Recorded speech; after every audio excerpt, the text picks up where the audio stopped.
The blade pierced his spine as he exhaled. Liyeon So did not cry out. Two priests held him by the shoulders and pressed him down so that his knees creaked against the marble floor of the Hall of Succession. A third priest ran the blade along his spine, peeling away the seal of Hwaran layer by layer. Blood flowed down his back and dripped onto the white floor. 42 witnesses sat in the hall, and not a single one raised their voice. Liyeon stared straight ahead. Standing before him was Liyeon So, his cousin, the new lord of Hwaran, 24 years old, with the smile of a man who had already made up his mind. Liyeon held a scroll bearing the chamber's seal in his hand and read aloud the amended will of his late uncle in a steady, full-bodied voice. Hwaran, B tier, 38,000 prosperity points, 3 trade routes, a garrison of 1,200 soldiers. All of this was going to Liyeon. By the family's grace, the Pokan fief was being passed on to Rion, F tier, 412 prosperity points, a population of 1,800 souls, 3 villages, 1 crumbling wall, not a single soldier. Liyeon finished reading the scroll and leaned across the table. He lowered his voice so that only Liyeon could hear. He said that his uncle had loved Liyeon like a son. He said that he loved him too. That's why he didn't kill him. He said that Liyeon would die on his own in the mud with his peasants. In a year, the seal would fall off on its own, and Liyeon would pick it up off the floor like a coin. Liyeon remained silent. The priest pulled the last layer of the seal from his spine and placed it on a velvet pillow, a piece of bone and metal the size of a palm. A year ago, this piece had made Liyeon the heir to one of the strongest eastern fiefdoms. Now it lay on someone else's velvet, growing cold. Liyeon picked up the seal with 2 fingers and held it up to the light. The hall was silent. Chu Hee-baek sat in the 3rd row, Liyeon's fiancée, his former fiancée. She was the first to look away. She didn't even wait for the priests to release his shoulders. Liyeon stood up on his own. Blood was trickling down his lower back and soaking through the fabric. His legs held him up. He wiped his mouth with the back of his hand and looked at Liyeon. Not up, not down, straight on. He said that Liyeon would be on his knees in Pokan, in the square, and the people would count aloud. Liyeon laughed. The hall did not laugh. Someone in the back row dropped a fan. The chamber secretary recorded Liyeon's words in the minutes because he was required to record everything. Liyeon left the hall without looking back. No one followed him. The chamber gates closed with a hollow thud, and Liyeon was left alone on the steps. In his pocket lay the charter for Pokan. The paper smelled of mold. He descended the steps and headed east. It was a 9-day walk to Pokan. They hadn't given him a horse. No carriage had been offered. The servants had scattered that very morning when it became clear how the session would end. 9 days on foot along the highway with an open wound on his back. Liyeon passed through the first gates of Hwaran and saw the guards standing. Yesterday they had bowed to him. Today they stared at the wall.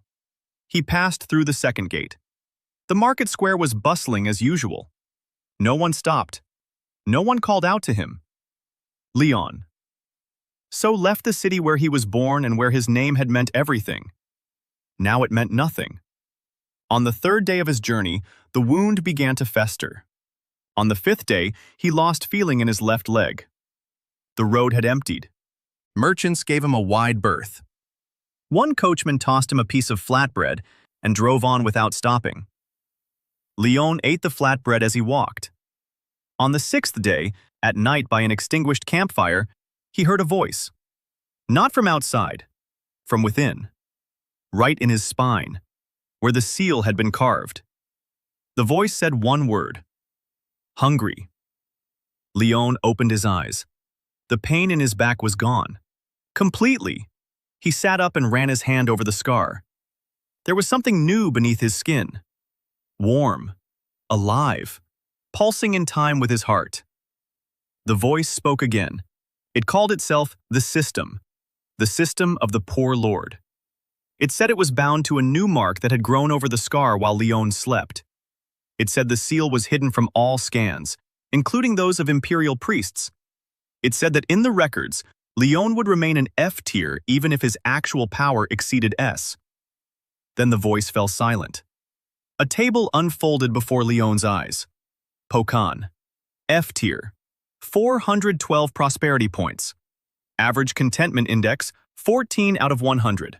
Population, 1,800. Distinguished points, 0. Lord's combat rank, 2. A line at the bottom of the table was flashing. Every 1,000 prosperity points converts to 1 combat power rank. Lion read the line twice. He looked at his hands. Rank 2. That was the level of a village watchman. Tegan, with the seal of Hwaran, held rank 36, a difference of 17 times. Liyeon closed the table and lay back down on the ground. The stars hung above him, cold and indifferent, like witnesses in the chamber. He spoke a single phrase into the darkness. He said that the square of Pokan was waiting. On the 7th day, he saw Pokan. 3 roofs, 2 plumes of smoke, a wall with a hole large enough for a cart to pass through. The field in front of the gate was unplowed. The well by the road was covered with a rotten plank. Liyeon stopped and looked at the tablet again. 412 prosperity points. Contentment index 14. He stepped through the gate. Pokan greeted him with silence. No guards, no greeting. An old man at the gate looked at him and turned away. A woman carrying buckets quickened her pace. A child hid behind a fence. Such was his lot. 1,800 people who didn't know his name and didn't care. Liyeon walked down the only street to the center. There was a square there, dirty, unpaved, with a puddle in the middle. He stood at the edge of the puddle and looked around. This was the square where Taegon would kneel. Lion didn't know when, but he knew he would. The system in his spine pulsed quietly. 412 points. That was his starting capital. It was barely enough for dust. Liyeon spent his first night in Pokan on the floor of the town hall. The building stood in the center and was called the town hall only because a sign hung above the door. The roof was leaking in 3 places. The floor was rotten by the wall. The mice made no attempt to hide. In the morning, an old man arrived. The very same man who had been standing at the gate. He said his name was Toam and that he was the former manager of Hwaran. Taegon had driven him out for remaining loyal to his old master. Toam had walked to Pokan for 2 days. He looked at Liyeon and said he looked worse than a beggar. Liyeon didn't smile. He asked how much grain there was in Pokan. Toam replied, "Enough for 3 weeks if we don't feed the livestock." Liyeon asked how many people were sick. Toam replied, 12 people with dysentery in the lower village of Togam, 2 deaths in the last week. Liyeon asked where the water was. Toam said the wells were rotten. There was a mountain stream about 2 li to the north, but no one had laid a pipe to it in 15 years. Liyeon stood up. The system displayed a map of the fiefdom before him. 3 villages. Togam in the south, Pugal to the west, Chonsun to the east. Nothing in between. No roads, no bridges. Not a single structure sturdier than a shed. He told Tom that they would start with the water. Tom looked at him for a long time. Then he nodded. On the 2nd day, Liyeon went to Togam. The village stank. A sewage ditch ran right through the center. Children sat by the road with swollen bellies. Women were doing laundry in a puddle that was brown with mud. Liyeon stopped at the first house. A girl was sitting on the threshold, about 11 years old, skinny, dirty. She was holding a clay bowl in her hands, the contents of grayish substance. She looked up at Liyeon. Then she held out the bowl. Liyeon took it. The bowl contained bark porridge. He tasted it. Bitter. Sticky. He finished it. The girl's name was Sari, an orphan. Her parents had died of dysentery the previous year. She lived with neighbors. The neighbors fed her only every other meal. Liyeon crouched down in front of her and told her that water would be available in 10 days. Sari didn't believe him. She could tell by the look in her eyes, but she nodded. The system pulsed quietly in his spine. The Togam Village Satisfaction Index, 12 out of 100. Liyeon spent the next 11 days on the hillside. He dug, with his hands, with a shovel he'd borrowed from an old man in Pugal. with clay pipes he'd found in a collapsed warehouse. Tom brought him food twice a day and recorded expenses that didn't exist because there was nothing to spend. Liyeon dug a ditch from the stream to Togum. 2, maybe. Over rocks, over roots, through clay that stuck fast to the shovel. On the 4th day, 6 men from Togum came to him. They didn't say a word. They just took the shovels and stood beside him. On the 7th day, 12 more arrived. On the 10th day, the water began to flow. Liyeon stood at the pipe's outlet and watched as clear mountain water poured into a wooden trough and flow along the new ditch toward the center of Togum. The women held out buckets. The children ran after the stream, shouting. An old man at the edge of the village sat down on the ground and covered his face with his hands. The system issued a notification. Construction complete. Togam water supply. Plus 3,200 prosperity points. The strategic map skill has been unlocked. Togum Village's satisfaction index has been updated. It was 12. Now it's 48. Liyeon closed the notification. Not enough. He needed 60 for the first multiplier. He looked at the village. Dysentery. If he removed the sewage ditch and diverted the waste outside the perimeter, the index would go up. He started the next day. 4 days for drainage. 2 days to fill in the old ditch. 1 day for new waste disposal sites behind the village. Tom did the math. On the 11th day after arriving in Pokan, the system issued a second notification. Togam's satisfaction index, 71. Multiplier times 2 activated. Prosperity points recalculated. Was 3,612? Now 8,400. Domain rating, F. Liyeon looked at the numbers. 8,400. Just yesterday there were 412. He opened the conversion table. Every 1,000 points equals 1 rank of combat power. He could withdraw 10%. 840 points. That's less than 1 rank. It wasn't worth it. He left the points where they were and went back to the council. Tom was waiting for him with an expression Liyeon had never seen before, one of tension. Tom said a detachment was coming from the west, 180 men. Their banner was black with a red dog's head. The Black Hounds. A bandit detachment. 2 banners points. They raided the estates every fall and took 1/3 of the harvest. Anyone who didn't pay got burned. Liyeon asked when they would be at the gates. Tom said tomorrow at dawn. Liyeon nodded. He opened the conversion table and looked at his 8,400 points. 10%. 840. Nothing. He looked at the line below. Direct conversion. Up to 10%. 7-day cooldown. Liyeon entered 6,000 points. The system asked for confirmation. He confirmed. The pain was brief, like a flash. His muscles tensed beneath his skin. His joints cracked. His vision sharpened. Sounds became clearer. A notification flashed before his eyes. Conversion complete. 6,000 prosperity points deducted. The Lord's combat rank has been updated. It was 2. It is now 8. Cooldown, 7 days. Tom looked at Liyeon and said nothing.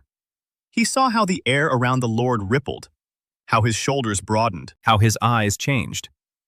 Tom had served in Havarin for 30 years. He had seen lords as high as rank 40. He couldn't pinpoint what had happened, but he knew that something had changed. Liyeon told him to go to sleep. Tom left. Liyeon sat down on the floor of the council chamber and closed his eyes. Rank 8. Rumor had it that the leader of the Black Dogs held rank 11. 180 men. Pokan had 0 soldiers. Liyeon opened his eyes. He looked at his hands. They weren't trembling. Pokan Square was waiting, but first he had to survive the dawn. At dawn, they emerged from the fog. 180 men. Leather armor, short spears, axes. A black banner with a red dog's head hung from a pole carried by a boy of about 14. The leader rode on horseback. A burly man. A scar running from his ear to his chin. Rank 11, according to rumors. Liyeon stood alone at the gate, in a tattered cloak, unarmed, without armor. Behind him lay an empty square. Beyond that, houses. Beyond that, people. 1,800 people who didn't know how to wield a sword. The leader stopped his horse 10 paces away. He looked down at Liyeon and smirked. He asked where the Lord was. Liyeon replied that he was standing right in front of him. The leader laughed. The 180 men behind him laughed too. The leader said that Pokan paid a third of the harvest. That had been the case under the previous lord, and under the lord before him. He said they could pay now or pay after 3 villages were burned to the ground. Liyeon stood and listened. The wind blew at his back. He could smell the smoke from Togam's morning hearths, the smell of porridge, the smell of clean water from the new water main. 11 days of work. Satisfaction index 71. If the black dogs invade and burn even one village, the index will plummet below 30. The system will reset. All 8,400 points will be lost. The rank will revert to 2. Pokan will become what it once was. Dust. Liyeon looked at the chieftain impassively. He said one word. No. The chieftain stopped smiling. He leaped down from his horse. He was a head taller than Liyeon and twice as broad. He drew his saber. A fine saber. Steel. Sharpened. It was worth more than all of Pokan at the old prices. The leader stepped toward Liyeon and swung down from above. Quickly. Rank 11 is no joke. It's a speed at which a village militiaman wouldn't even have time to blink. Liyeon raised his hand and caught the blade in his palm. The steel cracked. It split down the blade in 2 curved lines. Liyeon clenched his fingers. The saber snapped in half. The halves fell into the mud. The leader didn't have time to flinch. Liyeon grabbed him by the throat with one hand and lifted him up. At arm's length, hanging in the air. The leader jerked. His legs dangled above the ground. His hands clung to Liyeon's wrist. To no avail. Liyeon held him for 30 seconds, in absolute silence. Then he opened his mouth and issued a command. His voice struck like the wind. Everyone heard him, not just those standing at the gate. They heard him in Togam, a li and a half away. They heard him in Pugal, 2 li away. Skill, voice of the Lord. Activated when the satisfaction index is above 60. Radius, 1 kilometer. Liyeon told them to count. 179 bandits stood and watched their leader hanging in midair.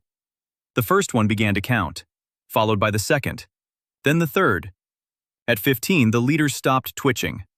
At 30, 179 voices counted in unison. At 50, Liyeon unclenched his hand. The leader fell into the mud, alive, gasping, with fingerprints on his throat. Liyeon looked at the squad.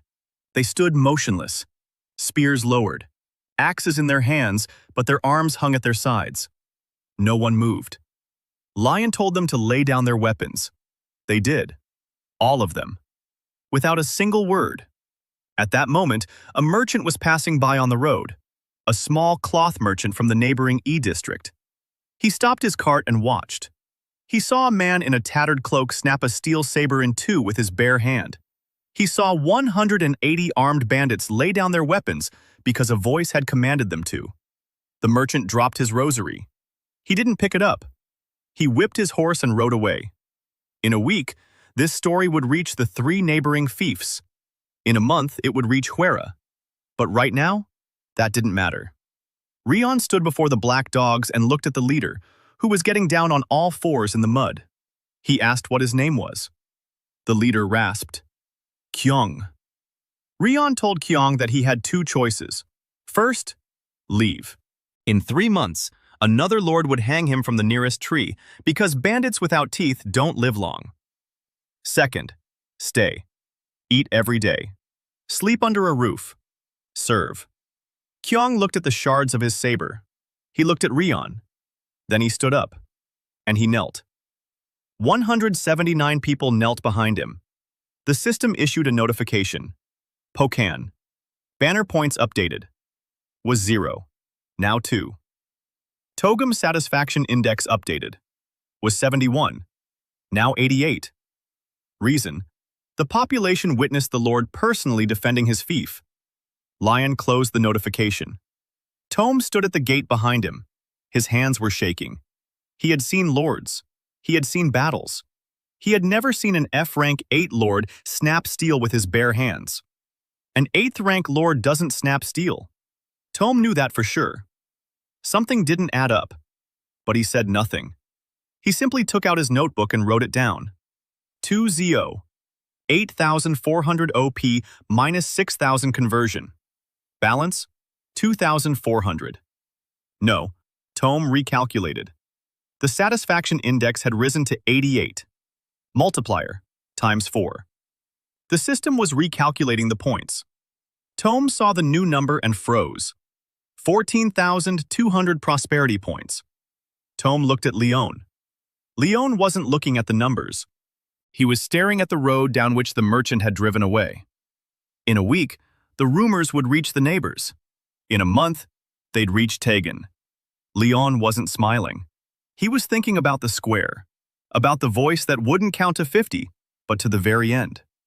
The morning after the Black Dog's defeat, Liyeon rose before dawn and set out for Pugil, a western village, the one farthest from Togum. Between them lay what might have been 2 li of rocky terrain and a washed-out trail that only a blind man could call a road. Liyeon walked and counted his steps. The system was drawing the strategic map skill before him. He could see every ravine, every change in elevation, every spot where he could lay a foundation. Pugil greeted him even worse than Togum had. At least there had been children on the road there. Here, the doors were shut. The shutters were boarded up. Pugil's satisfaction index, 9 out of 100. Liyeon stopped by the central well. The water was yellow. He scooped up some with his hand and sniffed it. Iron and rot. It was undrinkable. He unfolded the map. The stream was too far away for a second water line. But between Togum and Pugil lay a rocky ridge with a spring. The spring gushed from the rock and flowed back into the ground. No one had ever channeled it. Liyeon set off toward the spring. An hour's walk up the slope. The water was clear. Cold. There would be enough for both villages if he laid a split trough. He returned to Pugil and knocked on the nearest door. An old man opened it. His eyes were empty. Liyeon said he was the new lord, and that in 7 days there would be clean water here. The old man looked at him and closed the door. Liyeon knocked on the next one. A woman opened it. He said the same thing. The woman spat and said that the previous lord had promised a wall and taken 3 men to work on it. No wall, no men. Liyeon nodded. He didn't make the same promise again. He went to dig. Kyong gave him 20 men from the former Black Dogs. They dug in silence. The bandits weren't used to shovels, but they were used to orders. Liyeon dug alongside them. In the same rocks, in the same mud. On the 3rd day, 4 men arrived from Pugil. They watched as the lord, in a tattered cloak, stood waist-deep in the ditch, turning over boulders. They took up shovels. On the 5th day, the spring was channeled into a trough. The water began to flow. Liyeon directed one branch toward Pugil and widened another for Togum. On the 6th day, the children of Pugil came out into the street. The woman who had spat at him brought Liyeon a hot brew. She didn't apologize. She just set the mug down and left. Liyeon drank it. The system issued a notification. Pugil's satisfaction index had been updated. It had been 9. Now it was 44. Liyeon looked at the number. Not enough.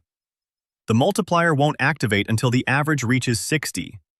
The current average per unit is 31. Togum is at 88. Pugil is at 44. He hadn't touched Cheonsan in the east yet. There the index was 11. The average was calculated based on the entire population. 1,800 people. Liyeon closed the table and looked at the path between the villages. Rocks, potholes, mud. A cart won't make it through. That means no trade. That means Pugil can't sell what he grows to Togum. Togum can't send fish from the stream to Pugil. Cheonsan produces salt but can't transport it anywhere. 3 villages in one district, and each is dying off one by one. Liyeon told Toum that they needed a road. Toum asked what kind. Liyeon replied that it should be a stone road from Toum through Pugil to Cheonsan. Toum opened his notebook and began to calculate. People, days, stones. Food for the workers. He counted for a long time. Then he looked up and said it would take 30 days with 40 workers. Liyeon asked how many workers they had. Tom said 20 former dogs, and if they were lucky, 30 volunteers from the villages. Liyeon stood up and went to Cheonsan, the eastern village, a 3 hours walk. Cheonsan was slightly larger than Pugal. 180 households. Salt production. The lake behind the village yielded weak brine. The residents evaporated the salt by hand, slowly, messily. But there was salt. Satisfaction index 11. The people looked just like those in Pugal. Empty eyes, closed doors. Liyeon went to see the village head. The village head was sitting in a house that was half a room larger than the rest. He listened to Liyeon and said that 4 lords before him had promised by 4 lords before him. Liyeon replied that he wasn't making promises. He was building. And if Cheonsan provided 15 men for the road, then in a month, carts loaded with salt would travel to Togum and back. The village head thought it over. Then he agreed to 12. That was all he could spare. The rest were needed for the salt. Liyeon nodded. 52 men. Tom did the math. 35 days. Liyeon looked at his strategic map skill. The route laid itself out, optimal, along the ridge, with minimal elevation change. They'd take the stone from the southern slope. There was a scree slope of ready-to-use gravel there. Liyeon adjusted the estimate. 28 days. They set out the next morning. Kyung commanded the former dogs. He turned out to be a decent foreman. He was used to setting up camps. He was to organizing people. It's just that before, he'd organized them for looting. Now, for stones. Liyeon worked alongside them. Every day. Tom kept track. Every evening.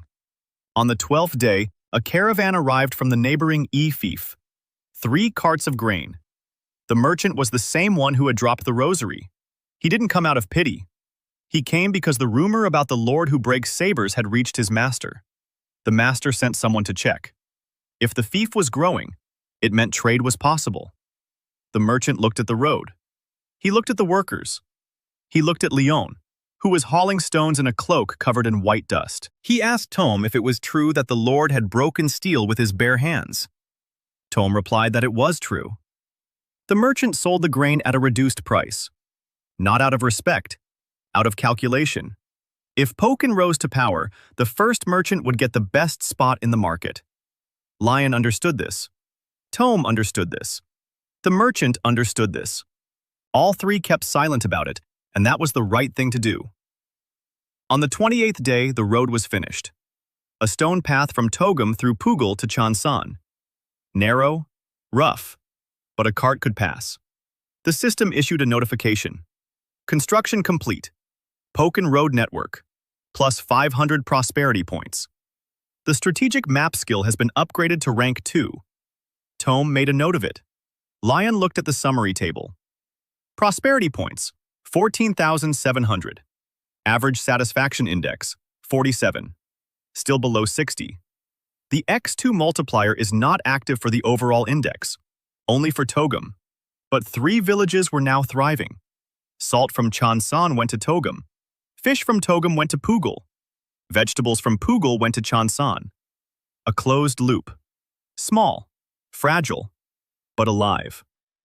Liyeon stood on the ridge between the villages and looked at the thin stone line stretching off in both directions. Somewhere in Hwaran, Liyeon So was drinking wine at a reception, unaware that a piece of paper named Pokan had begun to breathe. Liyeon turned to Tom. He said they needed a market.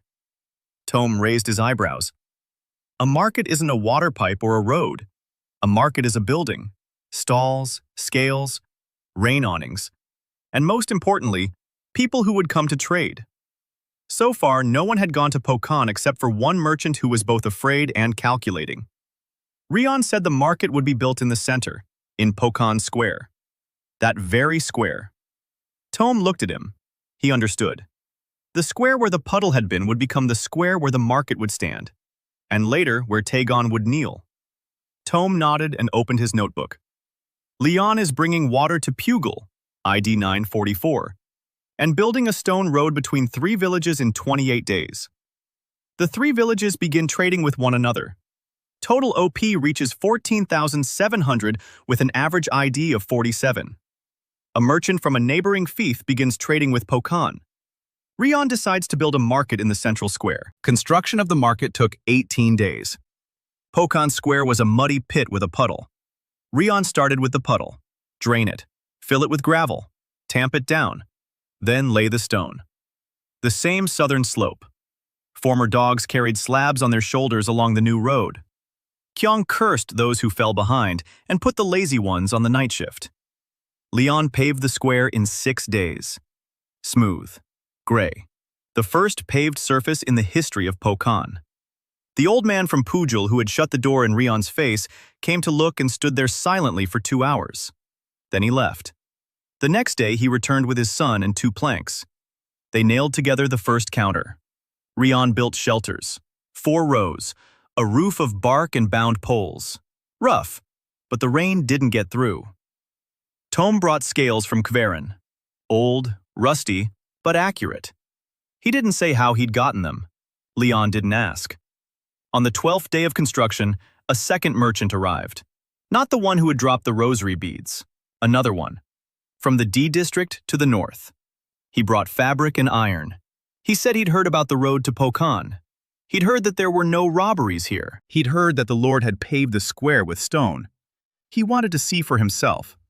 Liyeon led him through the market. The merchant kicked the stone with his foot.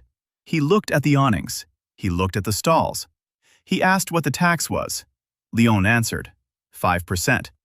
The merchant blinked. In neighboring districts, the trade tax was 20. In Kverin, 30. 5% is practically free. The merchant asked if the Lord was joking. Liyeon said he wasn't.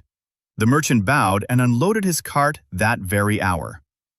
On the 18th day, the market was up and running. 4 rows of awnings, 16 stalls, a single set of scales, a stone plaza, 2 permanent merchants, 5 from the villages who traded among themselves. The system issued a notification. Construction complete. Pokan Market. Plus 3,000 prosperity points. The merchant's eye skill has been unlocked. Liyeon blinked. Merchant's eye. Description.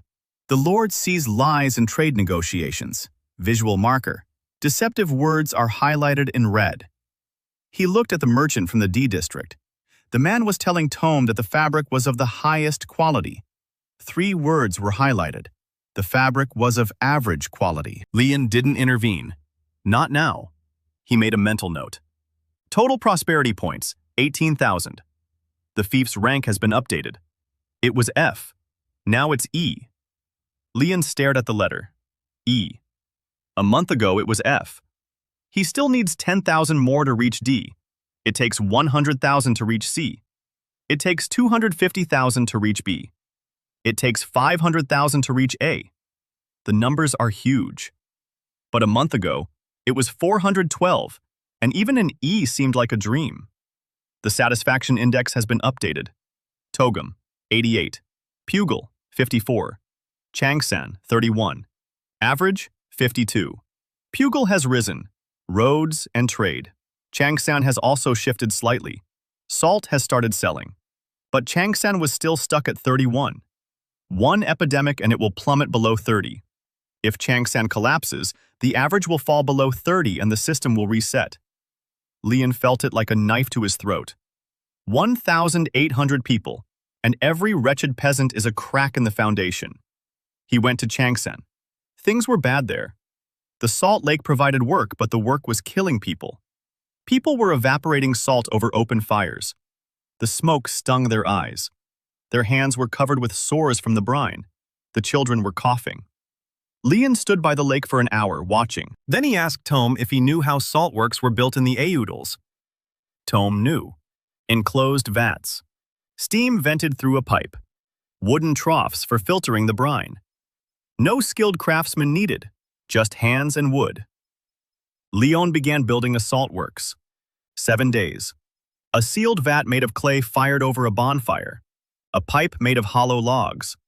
Chutes made of split tree trunks. Rough, simple. But the smoke stopped stinging their eyes. Salt yield doubled. The children stopped coughing after 3 days. The Chansan Satisfaction Index. It was 31. It rose to 49. The average for the fief was 58, 2 points away from the x2 multiplier.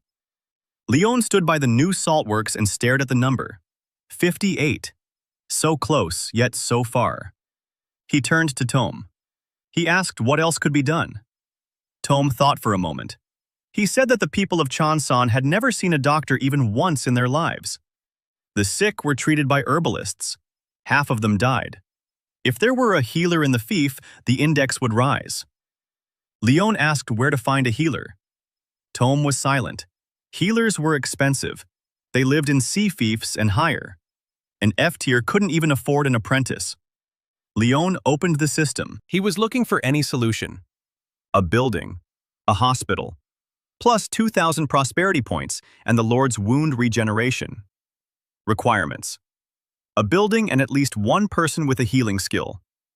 Liyeon didn't have a doctor, but there was a herbalist in Cheonsan, an old woman named Huiyeon, hunchbacked, sharp-tongued.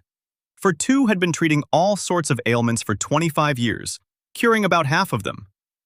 Liyeon went to see her and asked if she wanted a wall instead of a fence and a roof that didn't leak. Huiyeon looked at him and asked what he'd give in return. He said nothing, just a wall and a roof, and a sign above the door. Pokon Hospital. Huiyeon laughed. Then she fell silent. Then she said he was the first lord in 20 years to come to her and not ask for poison for a neighbor. She agreed. Liyeon spent 4 days building the hospital. Not a building. An addition to Huiyeon's house. A stone wall. A roof made of bound poles and birch bark. 2 cots. A shelf for herbs. A window. Rough, but dry and clean. The system accepted it. Construction complete. Pokon Hospital. Plus 2,000 prosperity points. The wound regeneration skill has been unlocked. Total points, 20,000. Cheonsan's contentment index has been updated. Was 49. Now 61. District average, 64. A ×2 multiplier has been activated across the entire district. Recalculation. Prosperity points, 20,000 multiplied by 2. 40,000. District tier was E. Verification. D tier threshold, 10,000. Threshold met. Tier updated, D. Liyeon stood by the Pokana Hospital, watching the numbers change before his eyes. 40,000 prosperity points, D tier. 45 days ago, he had come here with 412 points and a hole in the wall. Tom stood nearby with his notebook open. His hand didn't move. He stared at Liyeon, his fingers clenching the pen so tightly that his knuckles turned white. He saw the numbers. He had been keeping records for 30 years. No fief in the history of Cheonggrio had ever jumped from F to D in 45 days. Not a single one. Not even under an ideal lord with a full treasury and 100 craftsmen. It was impossible. Tom knew it was impossible. But he looked at the numbers, and the numbers didn't lie. He closed the notebook and said nothing. Liyeon turned to him. He said they needed a school, and a craftsman's quarter, and a wall around the fief, and barracks for the Kions. Tom nodded. Then he said quietly that there were 165 days left until the annual fief review. At the review, each fiefdom presents a drill in front of the chamber, before the Imperial inspector, before all the lords, including Liyeon So. Liyeon did not reply. He looked west. Somewhere out there in Hwadan, Liyeon was drinking wine and believing that Pokon was dead. Liyeon allowed himself a single thought. He thought of the square, about the stone-paved square, and about how beautifully the count would sound there. Then he turned and went to mark out the site for the school. There were 165 days left until the review. Liyeon didn't know that the counting should have begun long ago. The blacksmith came at night. Liyeon woke up to the sound of knocking on the town hall gate and went out with a torch. A man was standing at the gate, broad-shouldered, hands like shovels. His face was scorched on the left side. Behind him stood 7 others, women, children, an old man with a sack on his back. The man said his name was Mudan, that he was a blacksmith from the A division of the House of Yoon, that his family had been taken to the Yoon mines 2 years ago, and that he had fled with those he'd managed to rescue. He said he'd heard of Pokon, of the Lord who builds roads with his own hands and swords with his bare hands. He said that if the Lord provided shelter and a horn, Mudan would forge. Liyeon looked at him, then at the 7 behind him. The children were sleeping standing up. A woman was holding a baby and rocking it.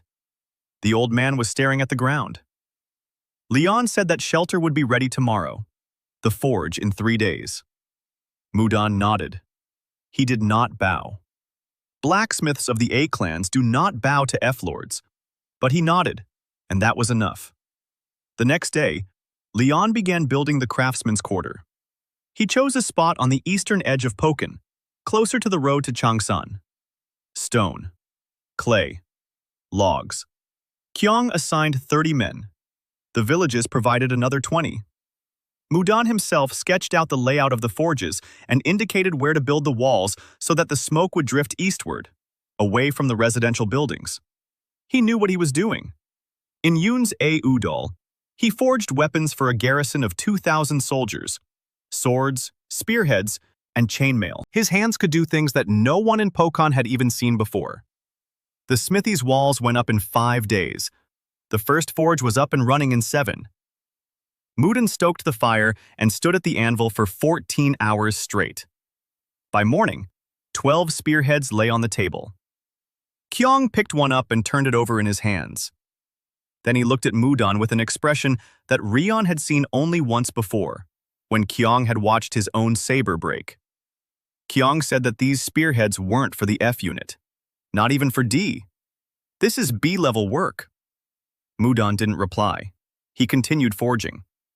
The system issued a notification. Construction complete. Pokan Craftsman's Quarter. Plus 5,000 prosperity points. Access to equipment 1 tier above the unit has been unlocked. Lion looked at the numbers. 45,000 prosperity points. No, the multiplier. Average satisfaction index, 64. Multiplier, times 2. Recalculating, 47,000. D tier. C tier requires 100,000. Still a long way to go. But the artisan quarter had only just begun to operate. Mudan was forging. His wife was weaving. The old man who came with them turned out to be a potter. A week later, 3 workshops were operating in the quarter. A blacksmith shop, a weaving workshop, a pottery workshop. The pottery went to the villages. The cloth went to the market. The arrowheads went to Kion. Over the next 2 weeks, more people arrived in Pokan. Not refugees. Artisans from neighboring E-districts. They had heard about the market with a 5% tax. They'd heard about the road.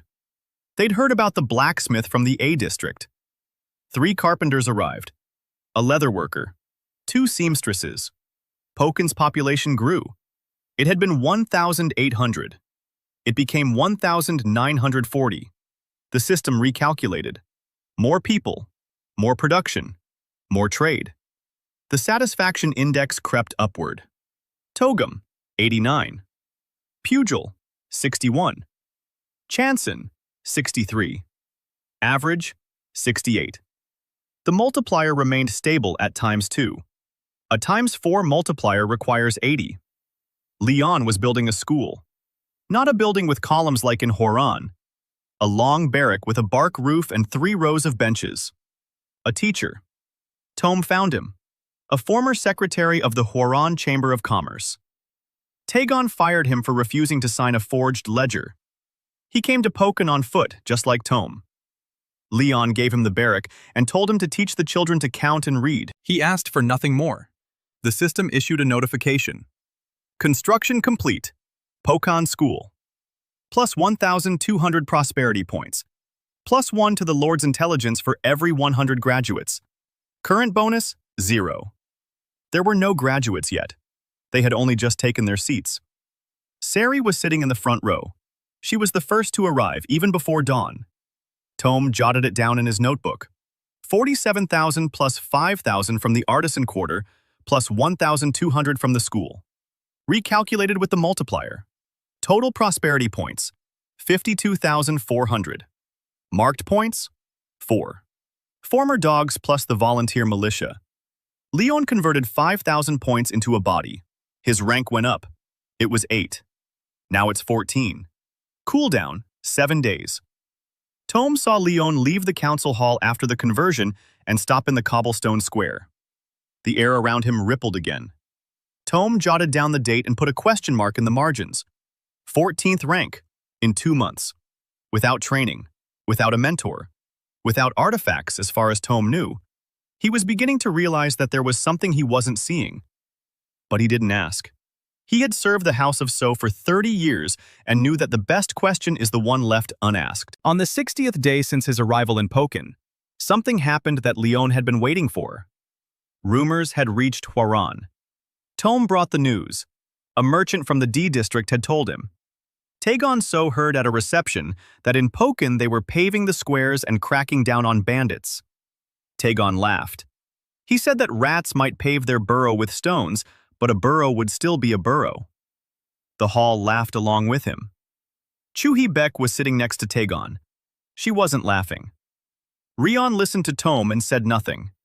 He stood in the square and looked at the market, at the awnings, the stalls, and the people trading, talking, and haggling over prices. 2 months ago, there had been a puddle here. He thought of Liyeon, of how he was sitting in the Hwera Hall laughing. He thought about the square, about the score. Then he turned and walked over to Mudan. He asked the blacksmith if he knew the layout of the Yoon House mines. Mudan stopped swinging his hammer. He looked at Liyeon. His eyes darkened. He said he knew. Every tunnel, every entrance, every pit where workers perish. Liyeon nodded. He said it would come in handy. Not now, later. Mudan returned to the anvil. The hammer struck the steel. The ringing echoed throughout the artisans' quarter. Liyeon stepped out onto the road. There were 120 days left until the review of the fiefs. Pokan was growing. 52,400 prosperity points. D tier. In 120 days, Liyeon would see these numbers, and he would stop laughing. Liyeon didn't smile. He was counting the days. A horseman appeared on the road at noon. Alone. Wearing a fine cloak. Riding a fine horse. Kyung was the first to see him and sent a messenger to Liyeon. Liyeon went out to the square and waited. The rider rode through the gates of Pokan and stopped. He surveyed the square, the stone pavement, the rows of market stalls, the people at the stalls, the awnings. Then he looked at Liyeon. He said that he was an envoy from Lord Liyeon So of Hwaran, and that Lord Liyeon would arrive for an inspection in 3 days, by right of the senior branch of the So house. Liyeon looked at the envoy and did not reply. The envoy waited. Liyeon remained silent. The envoy turned his horse around and rode away. Tome approached Liyeon and said that the visit, made in the name of the senior branch, was a trap. If Liyeon found any violation, he could initiate the annexation of the fief. Any violation. A crack in the wall. A tax delay. An unregistered resident. Liyeon asked Tome if he knew what Liyeon feared. Tome answered without hesitation. Public humiliation. Liyeon is handsome and he knows it. Liyeon is intelligent and he knows it. Liyeon is used to having the rooms listen to him. Any situation in which he looks foolish in front of witnesses is a blow he won't take lying down. Rion nodded. He told Tome to prepare the ledgers, everything, every figure, every expense, every entry. Tome nodded and left. Rion called for Kyung. He ordered people to be stationed along the road from the gate to the square. Not soldiers, residents. Women with children, elderly people, artisans with their tools, merchants with their goods. Let them stand and go about their business. Let Liyeon ride through a living domain. 3 days later, Liyeon So rode into Pokan with a contingent of 30 men. His personal guard. All in the blue cloaks of the House of So. Liyeon rode at the front. Handsome, back straight, smiling. He had come to punish and to enjoy himself. He expected to see filth. 3 rooftops, empty courtyards. A destitute cousin in a tattered cloak muttering apologies. He saw a stone road. He saw people lining it.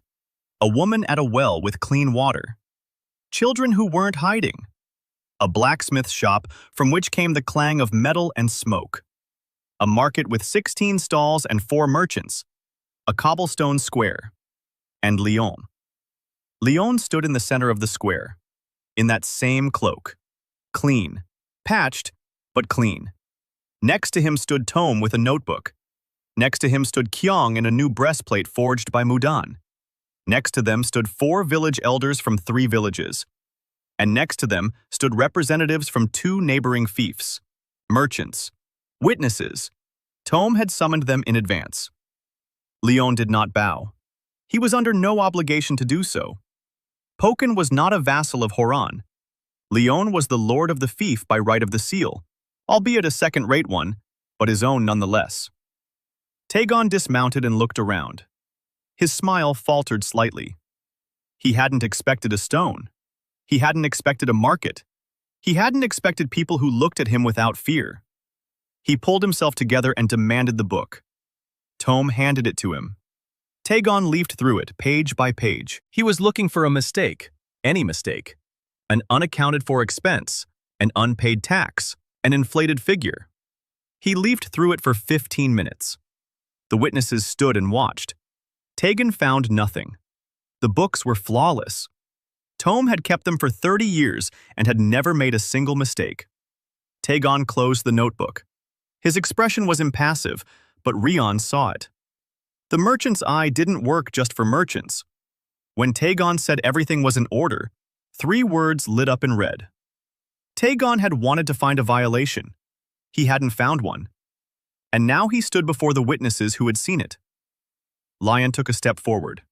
He said that since Lord Hwaran was here and the witnesses were present, they could discuss trade duties between Hwaran and Pokan. Taegon blinked. He wasn't prepared for this. Lion continued. He said that Hwaran charges a 30% duty on goods transiting through his territory. Pokan takes 5. The merchants standing here can confirm this. If Lord Hvarana wants to ensure that the eastern trade route doesn't bypass him through Pokan, then a reduction is worth discussing. Taegon remained silent. Merchants from neighboring fiefdoms exchanged glances. They understood. Pokan's 5% versus Hwaran's 30%. If Pokan secures the route to the east, the merchants will go through him. Veron would lose its transit trade. Taegon understood that too. He stood in a foreign square before foreign witnesses, and his cousin, whom he had thrown into the mud 4 months ago, was putting him in a position where any answer was a loss. Agreeing would mean acknowledging that Pokan was a trading partner, not trash. Refusing would mean losing the merchants who were already mapping out their routes. Taegon smiled. It was a forced smile. He said he'd discuss it later. Liyeon said, "Fine," and turned to the witnesses. He asked them to remember that Lord Hwarana had refused to discuss tariffs in front of the merchants of the eastern route. The witnesses remembered. Taegon turned pale. He didn't blush. He turned pale. That was worse. Rion knew it. Tome knew it. A flushed Taegon shouts and walks away. A pale Taegon remembers and seeks revenge. Taegon turned and mounted his horse. He rode out of Pokan in silence. 30 guards rode out after him. The dust settled. The square stood still, stone beneath their feet. The market awnings. People. Tuam closed his notebook and looked at Liyeon. He said it had been beautiful, and that it had been dangerous. Taegon would not rest now until he had destroyed Pokan. Liyeon replied that Taegon would not have rested anyway. Tome nodded. That was true. Taegon wasn't the type to forget. But now, instead of contempt for his sordid lot, he felt hatred toward the threat. And hatred makes one foolish. Liyeon turned to Kyong. He ordered them to double the patrols on the roads, check every caravan, every traveler. Kyong nodded. His men knew the roads. They'd been raiding them themselves just 6 months ago. Now they were patrolling them. Liyeon went to the town hall. He sat down at the table. He opened the system. 52,400 prosperity points. D tier. 12 notable points, including the militia. Combat rank 14. 117 days until the review. He closed the system and uttered a single phrase. Quiet. To himself. He said that Taegon's cheek would twitch once more. At the review. Before the entire chamber. And then it wouldn't be Pokan who starts counting. The blow came 20 days later. Not soldiers, not a fire. Poison. Liyeon woke up to a scream. Kyung was standing in the doorway of the town hall and said that 3 people were dead in Togam since this morning. 8 more were lying there with foam at their mouths. The well. The very one that Liyeon had bypassed with the water main. The residents of Togam had stopped using it. But someone had poured the poison not into the well, but into the new water main, into the clay pipe on the mountainside. At night, quiet. Liyeon ran to Togam. He literally ran. Rank 14 is a speed that tears through the wind. He got there in minutes. Togam was screaming. Women were wailing over the bodies. Children were crying. 3 dead bodies lay by the water pipe. An old man, a woman, a boy of about 7. They were the first to drink the water that morning. 8 people were writhing on the ground. Huion was already there. The old herbalist from Changsan had come along the road that Liyeon had built. She was prying open their jaws and pouring in a decoction. She was cursing under her breath. Liyeon looked at the dead. The system flashed red. Togam Satisfaction Index. Update. Was 89. Now 41.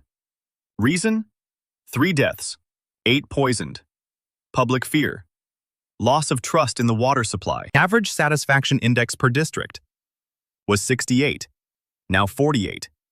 Multiplier times 2 deactivated. Prosperity points recalculated. Was 52,400.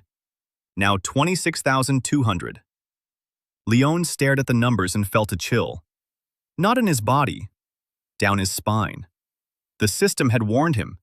If the average ID dropped below 30, even for just an hour, everything would be reset to 0. Everything. Ranks, structures, points. It was now 48. 20 points until disaster. 1 more poisoning incident. 1 fire. 1 panic. And Pokan would be reduced to dust once again. Liyeon raised his head. He looked at the mountainside where the pipe came from. Someone had climbed up there at night. Knew where the pipe was. Knew when the residents were asleep. Knew how to get past Kyung's guards. This wasn't a random poisoner. This was a mercenary. Liyeon called Kyung and told him to search the mountainside. Kyung took 10 men and left. Liyeon stayed in Togam. He helped Huion. He held the patients while she administered the decoction. He washed their hands after they vomited. He carried water from the stream, going directly past the pipe. By noon, 4 of the 8 poisoned people had regained consciousness. 4 were still. Huion said that 1 wouldn't live to see the evening. She was right. By sunset, the 4th was dead. The system updated. D. Togam. 38. Average for the district. 44. Liyeon stood over the body and counted. 44. 16 to go before it resets. Kyung returned from the mountain. He found tracks. 3 sets. Soft boots. Professional grade. 1 had left a mark on a tree, a red circle. Kyung turned pale when he saw the mark. He said it was the Order of the Red Lotus. Mercenaries. C rank. Specialization. Poisons. Sabotage. Silent assassinations. They're hired by lords who want to destroy a fiefdom not with an army, but from within. Kyung said he'd encountered them twice when he was a bandit. Both times, he'd gone the other way. Liyeon asked how many there were. Kyung said that a typical contract involves a squad of 12 people. The commander is rank 20 or higher. The rest are ranks 10 through 15. All of them use poisons. Liyeon looked at his hands. Rank 14. The order's commander is at least rank 20. Conversion on cooldown. 4 more days. He couldn't infuse points into his body, and his points had dropped on their own. 26,200. If he converted 10%, that's 2,620. 2 ranks, up to 16. Against a rank 20, that's still not enough. Liyeon closed the table. He looked at Togam.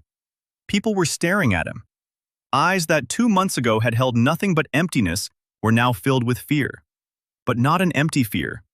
The fear of losing.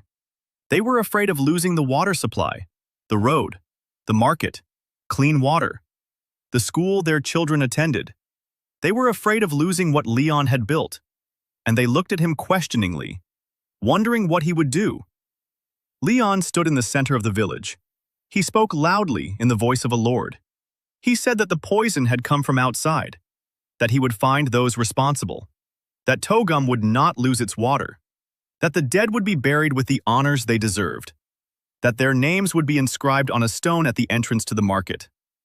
The system didn't issue a notification, but Liyeon saw how the eyes of the woman in the front row changed. The fear remained, but something else appeared alongside it. Faith. Small, fragile, but alive. Togum's ID, 38. He hadn't risen, but he hadn't fallen either. Liyeon returned to the council. Tom was waiting for him. Toam said that the Order of the Red Lotus was worth 4,000 gold pieces per contract. No D-Lord has that kind of money. That's B-level money. Liyeon replied that he knew where the money would come from. Taegon. Toam nodded. He said he knew Taegon. Taegon wouldn't spend his own money, so someone else had provided it. Toam named a name. Yoon Gyong-chol, head of the Yoon House, an A tier, 4,800 marked points. The man who had financed the bribery of the House of Succession. The man who had hoped to make Hwairan his vassals. Now Pokon was getting in the way of his plan. A small, filthy F-thief that refused to die. Rion sat in the town hall and thought. The Order of the Red Lotus was still in the forests around Pokon. For 3 days, they'd been poisoning the water supply. The next strike could be on the market, on the school, directly on the people. Every death lowers the ID. Every drop in ID costs points. Every loss of points costs strength. A downward spiral. That's exactly what Taegon wants. Not an assault, not a siege. A slow suffocation. That's how F districts are killed. Liyeon opened the system and looked at a single line. The voice of the people. If a resident of the domain sincerely utters Lion's name with gratitude, a token coin materializes in his hand for a second. 100 tokens. A one-time ×3 boost for a single battle. Lion looked at the token counter. 14. 14 people in Pokon had spoken his name with gratitude over the course of time. Not enough. Catastrophically insufficient. He needed 100 for a single boost. He had 14. He closed the system and stepped out onto the square. Night. Stars. Stone beneath his feet. Somewhere in the forest, 12 poisoners sat with poisons in their bags, waiting. Somewhere in Hwairan, Taegon awaited news. Somewhere in Ayudul, Yoon Gyong-chol moved pieces on a board. Rion stood in the square and counted. Not points, not ranks. The dead. 4. 4 of his people. His peasants, whom he had sworn to protect. He clenched his fists. A stone under his fingernails. He spoke softly into the darkness. He said the square was waiting. Not for one, for several. Lion hunted for 3 nights. During the day, he repaired the water main. A new pipe. Deeper, under a rock, with a grate at the entrance. The residents of Togum helped. Silently, maliciously. They buried the 4 and dug at the same time. His ID didn't rise, but it didn't fall either. 38. Stable as a clenched tooth. At night, Liyeon went into the forest. Rank 14. Second-level strategic map skill. He saw tracks that an ordinary person wouldn't notice. A broken branch at waist height. A ring of trampled grass where a sentry had stood. The scent of wormwood and sulfur.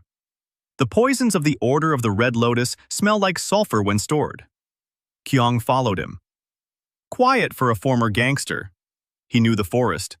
He knew how people who didn't want to be found moved. On the second night, they found a camp. A decoy. An extinguished campfire. Tracks leading in 3 directions. A trap. Kyung stopped Liyeon by the arm. He pointed to a tree. A thin thread at ankle height. Liyeon looked at it with the strategic map skill. The thread led to a bundle of thorns soaked in poison. He stepped over it. They moved on. On the third night, Liyeon found them. A real camp. In a ravine 4 li south of Togum. 12 men. Lightweight tents. No campfire. Not a sound. Professionals. Liyeon lay at the edge of the ravine and counted. 12. The commander in the center. Large. Bald. A red lotus tattoo on his neck. 2 sacks next to him. Poisonous. Lion could smell sulfur even from a distance. The conversion cooldown ended in the morning. Liyeon returned to the administration office. He opened the system. 26,200 prosperity points. 10%. 2,620. 2 ranks. From 14 to 16. An order commander is rank 20 or higher.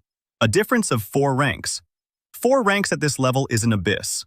Every rank after the 10th doubles the gap. Rank 16 versus 20 is like a wooden sword against a steel one. Lion looked at the voice of the people token counter. 14. It had been 14. Now it was. He blinked. 23. 9 new tokens in 3 days. While he was repairing the water pipes and burying the dead, people were saying his name. 9 people. With gratitude. Not for the victory. For staying. For not running away. For digging right there with them. 23 out of 100. Not enough. Lion converted 2,620 points. Rank 16. His body tensed. His vision grew even sharper. His muscles tightened. But that wasn't enough. He called Kyung. Explained the plan. Kyung listened. Turned pale. Then nodded. On the 4th night, Lion came to the ravine alone. He didn't hide. He walked along the trail. In a tattered cloak. Unarmed. 12 pairs of eyes spotted him instantly. The commander stood up. Bald. Broad-shouldered. High-ranking. Rion took a closer look, using his strategic map skill. 22. Not 20. 22. A 6-rank difference. The commander looked at Liyeon and smirked. He said that Lord Pokana had come of his own accord. Convenient. The contract called for the destruction of the fief, but the Lord's death was a bonus. Liyeon stopped 10 paces away. 11 mercenaries behind the commander stood up and drew their weapons. Short blades, throwing darts, vials of liquid. Liyeon spoke a single sentence. He said there were 4 dead in Togum, an old man, a woman, a boy, and 1 more by evening. He said that for each one, he would break one of the commander's bones. The commander stopped smirking. He stepped forward quickly. Rank 22. It was a speed the eye couldn't catch. The blade in his hand glinted in the moonlight. Liyeon didn't move. The blade sank into his shoulder. Blood spurted. Liyeon stood his ground. The system pulsed. The wound regeneration skill. The wound began to close. Not instantly, but quickly. The commander saw it and recoiled. He struck again, in the side. The blade sliced between his ribs. Liyeon staggered, but he didn't fall. He grabbed the commander's arm. Rank 16 against 22 was a losing battle, in a head-on fight. But Liyeon had no intention of fighting head-on. He held the commander's arm and wouldn't let go. The commander jerked his arm free. Liyeon held on. His muscles creaked. Blood flowed from 2 wounds. His regeneration was working, but slower than the damage. 11 mercenaries rushed forward. And at that moment, Kyung struck from the darkness on 3 sides. Not alone. 40 men. All former dogs. All wearing the chainmail that Yu Mudan had forged. B-level chainmail on former F-level gangsters. The mercenaries weren't expecting it. They'd been preparing for a single lord, not an ambush. 11 against 40 in chainmail. The fight lasted 4 minutes. Kyung lost 6 men, wounded. No one was killed. Mudan's steel held up under the onslaught. 11 mercenaries went down, alive. Kyung struck at their arms and legs, professionally. He'd been a gangster himself. He knew how to neutralize without killing. The commander remained standing. Liyeon was still holding his arm. The flow of blood from the wounds had slowed. Regeneration was winning out. The commander looked at Liyeon, and for the first time during the fight, his eyes changed. He struck the Lord twice, both times right through him. The Lord remained standing. The commander lunged with his whole body. Liyeon seized his other hand. Rank 16 versus 22 meant he was at a disadvantage in speed, but not in endurance. Regeneration gave Liyeon something the commander lacked: time. The commander was weakening. Liyeon was not. After 2 minutes of fighting, Liyeon broke his right wrist. The commander screamed. 30 seconds later, his left. Another scream. Liyeon let him go. The commander fell to his knees. Liyeon looked down at him. 2, he said. 2 left. Then he turned to Kyung. Kyung stood there, breathing heavily, a sword in his hand. There was blood on the blade, not his own. Liyeon ordered them all to be tied up. Kyung did so. 12 mercenaries of the Order of the Red Lotus lay in the ravine, bound with ropes. The commander, with both wrists broken, was breathing through clenched teeth. Liyeon crouched down in front of him. He asked who had hired them. The commander remained silent. Liyeon activated the merchant's eye.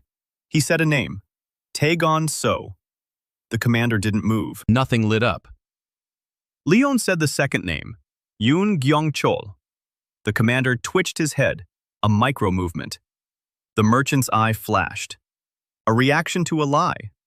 The commander was trying to hide that he knew the name. Liyeon stood up. He knew enough. Yoon was behind Taegon. Taegon was the sword. Yoon was the hand. Liyeon looked east. Somewhere out there beyond the mountains, beyond the forests, beyond the 3 fiefdoms, Yoon Gyeong-chol sat and waited for news. News would come, but not the kind he was expecting. Liyeon turned to Kyung and ordered him to take the prisoners to Pokan. In the morning, they would be paraded before the people.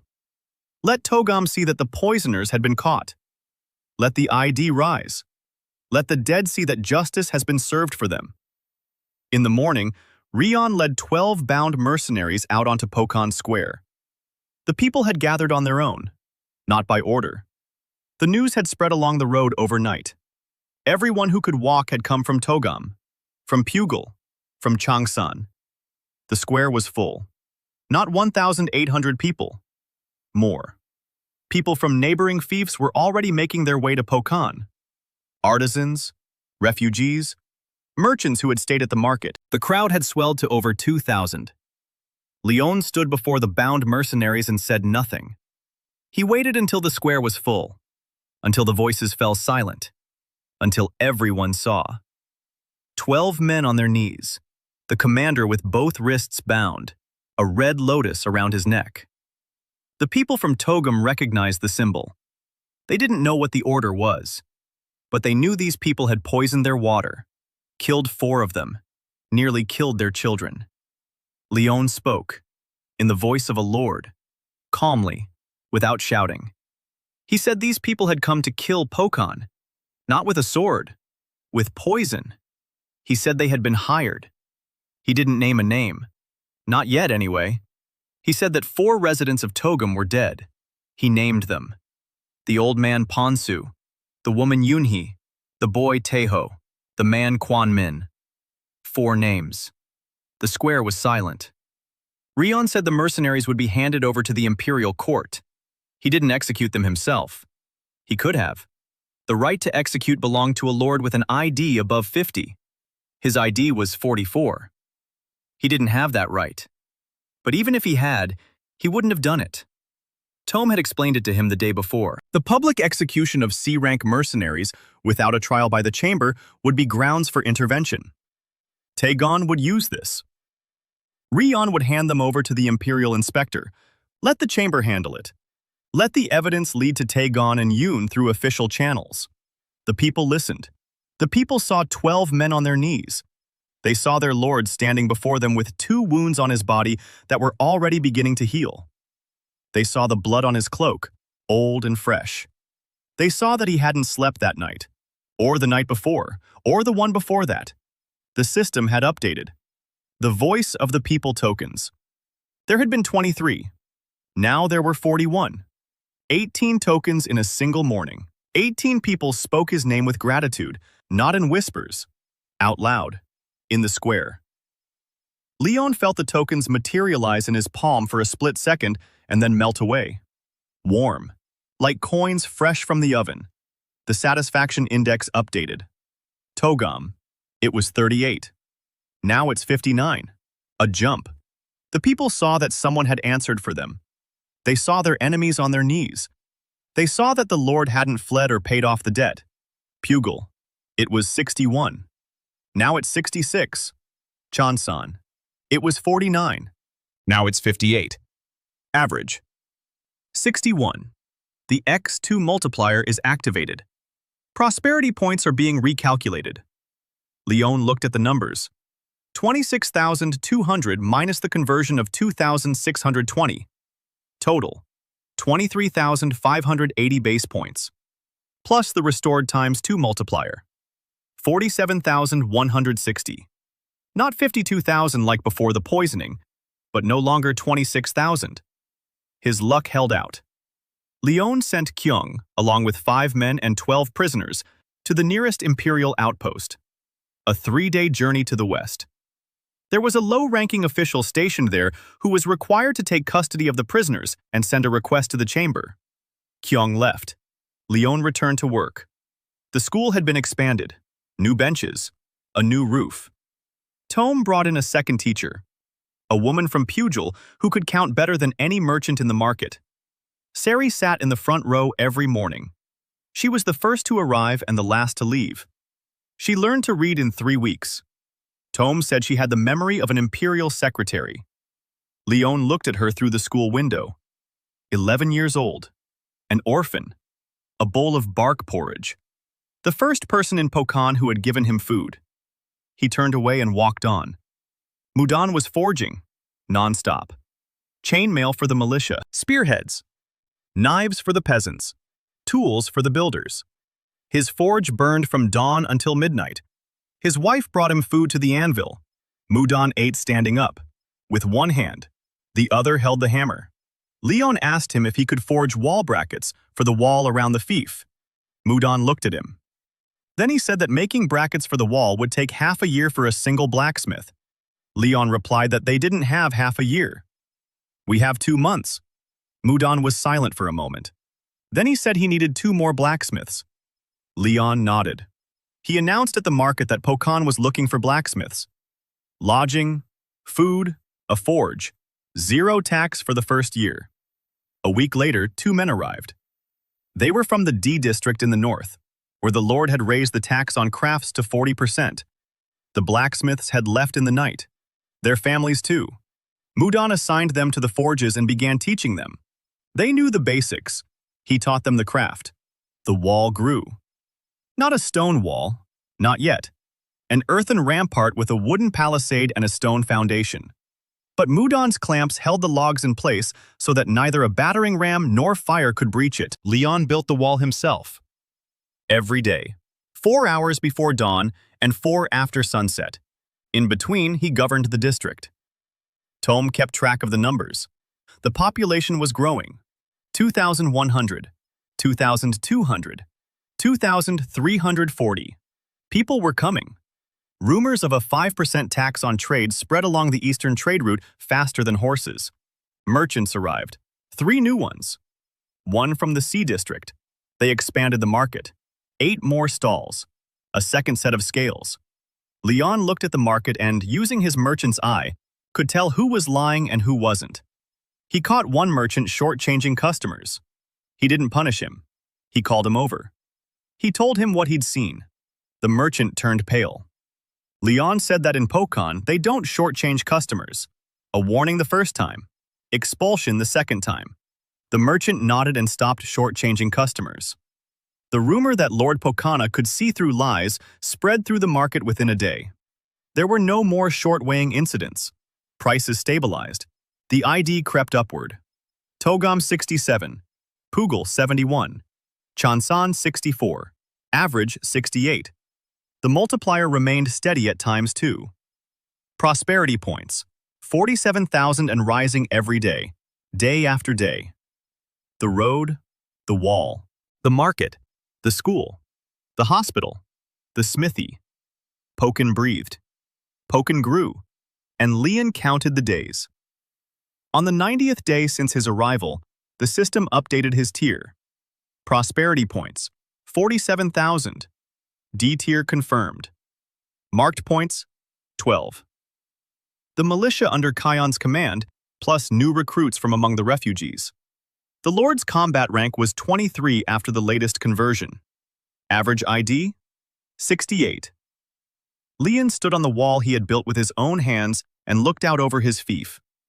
3 villages connected by a road, a market on a cobblestone square, a blacksmith shop with 3 forges, a school with 2 teachers, a hospital where Huayan scolded patients and treated them at the same time. A wall that encircled it all. Far away, very far from Bitira, but no longer just dust, no longer an F. Toam climbed up onto the wall next to him. He said there were 120 days left until the fief review. Rion didn't answer. He was looking south, where the merchants came from, where the rumors came from, and where, sooner or later, Taegon would come. Again, with something bigger than 30 guards and a notebook full of nitpicking. Liyeon climbed down from the wall and walked over to Mudan. He asked the blacksmith if he remembered the map of the Yoon House mines. Mudan set down his hammer. He looked at Liyeon. He said he remembered every tunnel. Liyeon nodded. He said he'd need it soon. Mudan raised his hammer and struck the steel. The ringing echoed throughout Pokan. Clear, heavy, like a promise. Chapter 10. Summary. Rion shows the captured mercenaries to the people. ID is restored to an average of 61, and the ×2 multiplier returns. Voice of the People tokens rise to 41. Pokan is fortified with a wall and a craftsman's quarter. The population grows to 2,340 people.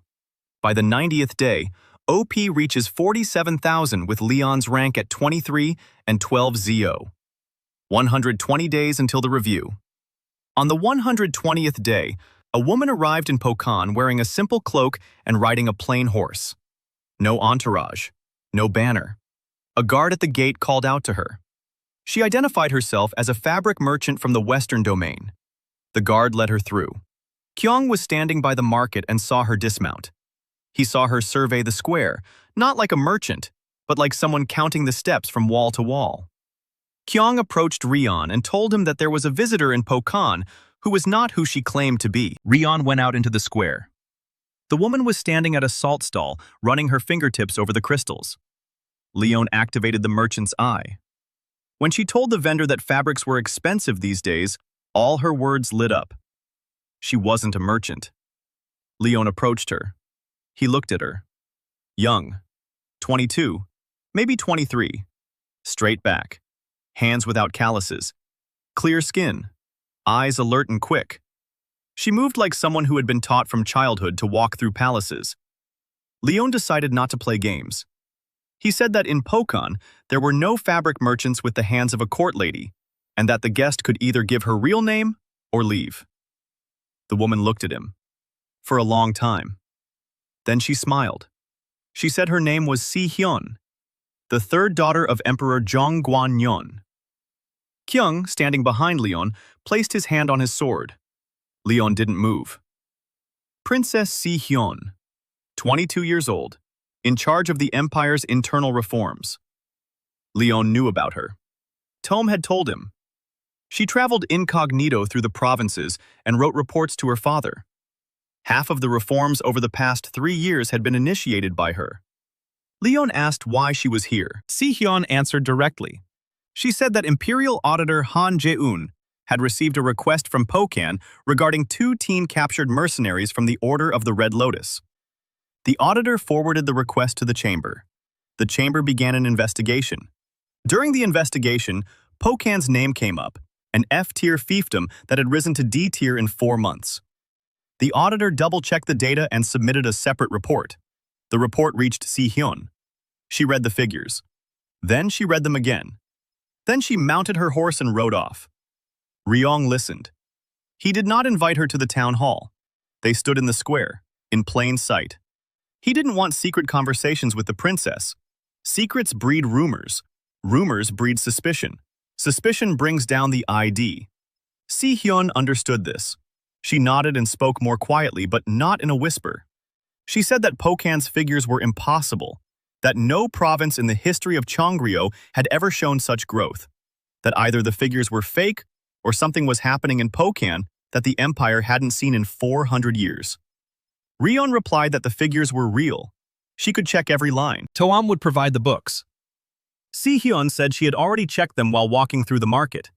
While walking through the market, she counted the stalls, the people, and the goods. The numbers added up. That frightened her more than if they hadn't. Rion asked what she wanted. Si-hyun looked him in the eyes. She said she wanted to understand. How? Rion was silent for 3 seconds. Then he answered. He said he was building. Roads, walls, schools, hospitals. He feeds people. He heals people. He teaches people. And they respond. Not with swords, with labor. Si-hyun listened. The merchant's eye remained silent. She hadn't lied when she asked, and Liyeon hadn't lied when he answered. He simply hadn't told her everything. Si-hyun spent 2 days in Pokan. She walked along the roads. She went into houses. She spoke with people. With Hwa-yeon at the hospital, who scolded her for getting in the way of the examination. With Seri at school, who read aloud faster than the teacher could write.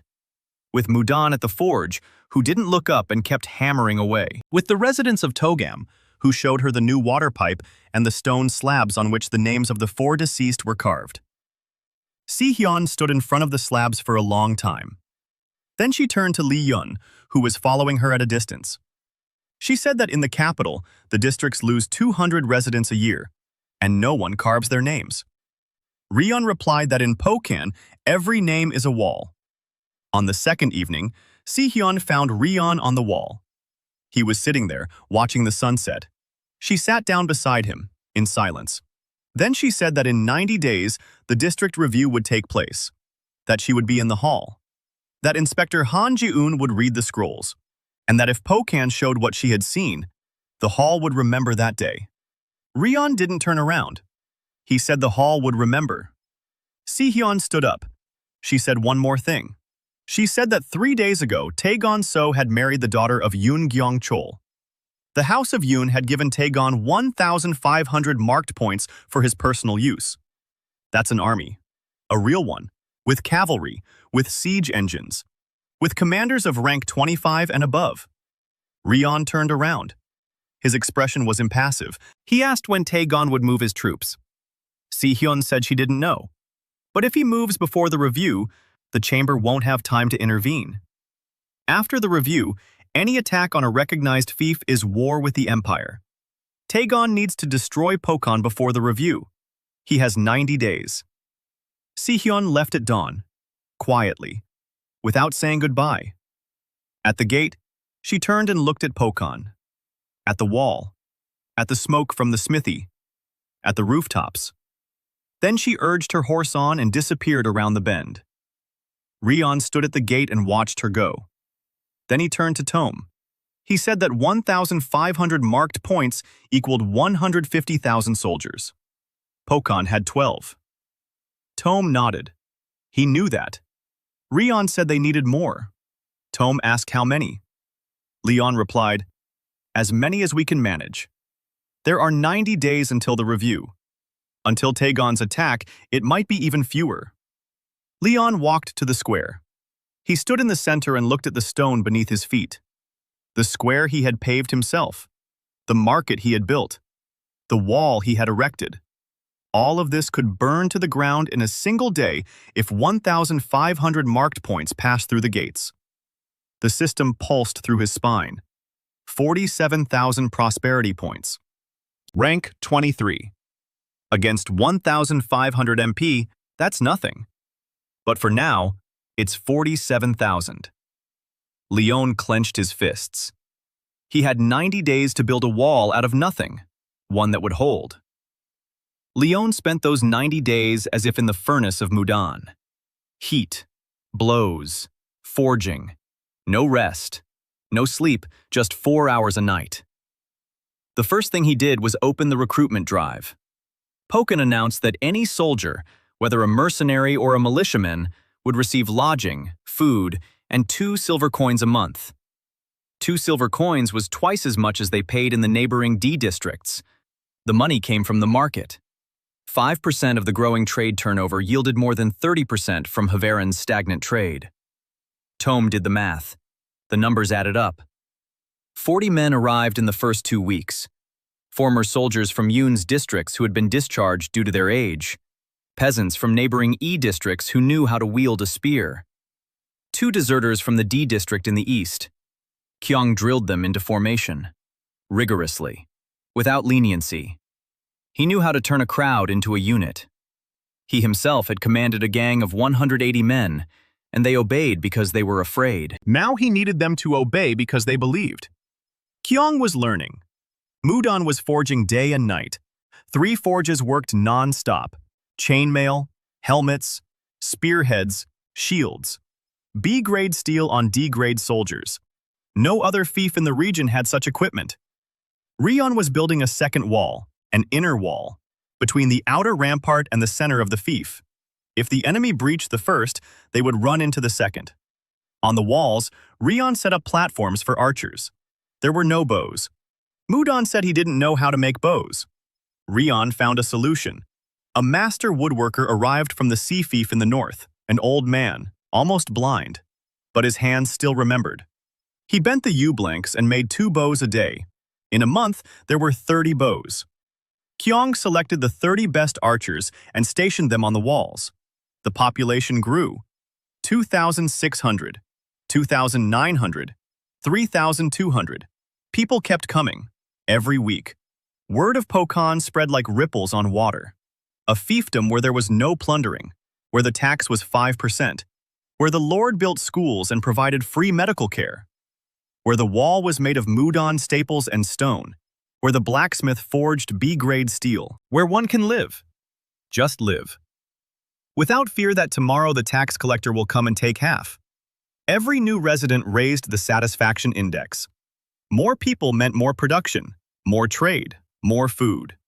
The system calculated in real time. The SI was rising. Togum 91, Pujil 78, Chonsan 74, average 79. 1 point away from the X4 multiplier. 1 point. Liyeon knew what that point meant. The times 4 multiplier was a leap. If you multiply 47,000 by 4, you get 188,000. That's above D. That's C tier. Almost. Liyeon didn't rush. He was building. The 3rd school in Pujil, the 2nd hospital in Togum. Huiyan took on an apprentice, a young woman from Changsan who wasn't afraid of blood and knew how to listen. Liyeon expanded the crafts district. The pottery workshop supplied tableware for the entire district and for sale. Tea Textile Workshop began producing cloth that merchants from the C district bought without haggling. Every building yielded points. Every point raised his tier. Every tier strengthened Liyeon's body. On the 150th day, Liyeon converted 8,000 points. His rank jumped from 23 to 31. Toam saw Liyeon leave the council chamber after the conversion, and the air around him didn't just tremble, it hummed. Like a vibrating string. Toam jotted down the date. He added 2 question marks. On the 161st day, the average ID exceeded 80. The system issued a notification. Multiplier times 4 activated. Recalculation. Liyeon stared at the numbers.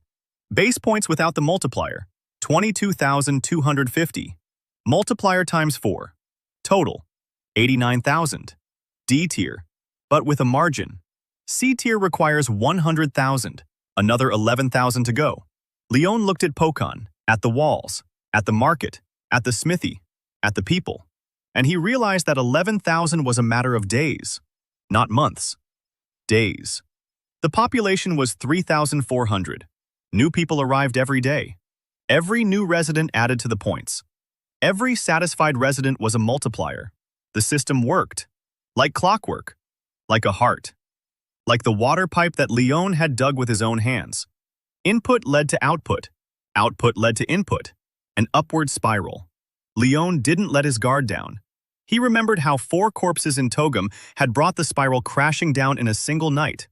He remembered how the multiplier plummeted and the points melted away. He remembered that Taegan's 1,500 marked points were capable of wiping everything out. Not overnight, in an hour. Kyung reported every evening. Scouts on the roads, former gangsters who knew every trail. It's quiet for now. Taegan hasn't moved his army. Not yet. Tome said Taegan is waiting. He married Yoon's daughter and received 1,500 marked points. But Yoon's army doesn't come for free. Behind it lies a vassal oath. Taegan must hand over Hui Ran as collateral. He's haggling, he's stalling. He hopes the threat will be enough.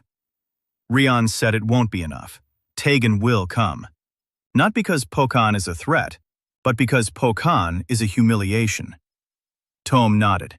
He knew Taegan. Taegan will come. The question is, when?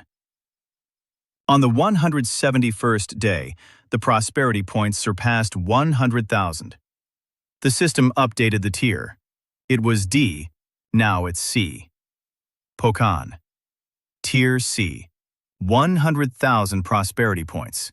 Average ID, 82. Marked points, 28. Population, 3,800.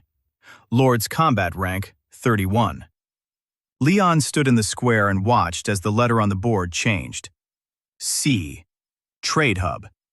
The level at which they stop calling you scum. The level at which the Imperial Auditor is required to enter the fief into the central registry. The level at which your name is spoken in the chamber. Tome stood nearby. His notebook was full, the fourth one since the beginning. He closed it and said quietly that at the review, this letter will strike louder than an army. Liyeon didn't answer. He was staring at the letter, C. 5 months ago, it was an F. 412 points. A puddle in the square. Mice in City Hall. Not a single soldier. He turned to Tome. He said that C isn't the end. It's the beginning. 40 days until the review. In 40 days, Pokan must present a number that will make Taegan turn pale. Not red. Pale. Just like back then in the square, when the witnesses remembered his silence. Tome opened a new notebook. The review of the fiefs took place once a year in the imperial capital of Chongwon. The chamber hall. Huge. Round. Stone benches arranged in an amphitheater. In the center was the auditor's table. A map of the empire hung above the table. 72 fiefs. 72 glowing columns. Each column displayed the fief's tier and prosperity points in real time. The lords sat according to rank. S dominions in the first row. A in the second. B in the third. C and below on the back benches by the wall. Liyeon arrived last. In a clean cloak. A new one. Mudan had sewn it from fabric woven in Pokan. Simple. Dark. Without coats of arms. Walking beside him was Tome, carrying a notebook. Walking beside him was Kyong in chainmail made of B-grade steel. 3 men from a fief that hadn't even been on the map 6 months ago. Liyeon sat down on a back bench.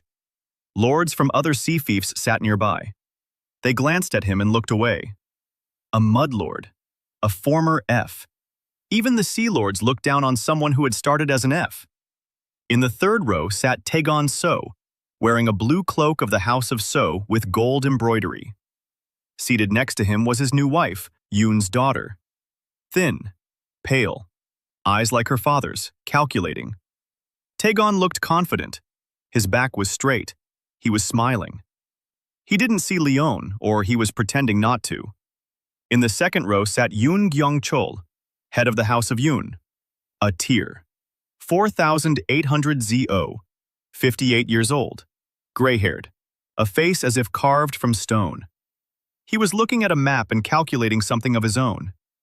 In the first row sat the lords of the S-fiefs. 4 of them. Old. Powerful. They looked at no one. They didn't need to. Princess Si-hyun sat in the balcony above the hall. Riyeon couldn't see her, but he knew she was there. Auditor Han Je-un stepped into the center of the hall. 47 years old, thin. Glasses perched on the tip of his nose. A stack of scrolls in his hands. He read the reports in order, from S to F, each fiefdom, its population, prosperity points, and satisfaction index.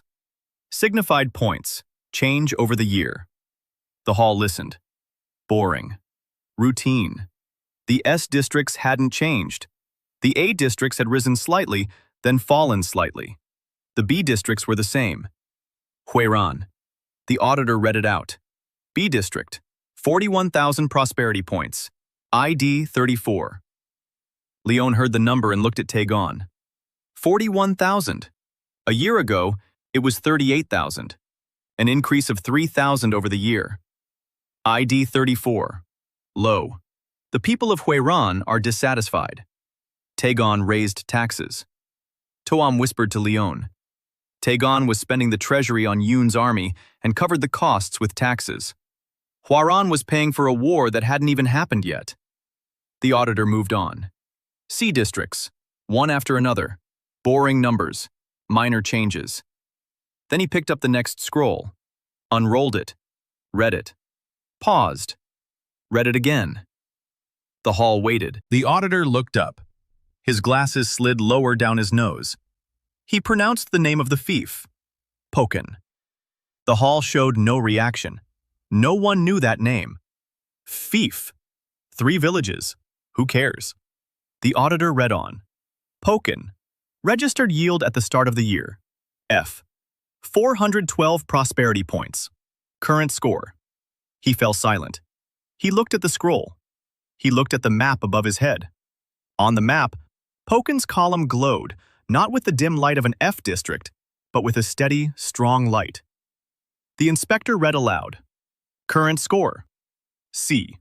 142,000 prosperity points. Average contentment index, 91. Designated points, 64. The hall fell silent. Not the silence of indifference, the silence of a blow.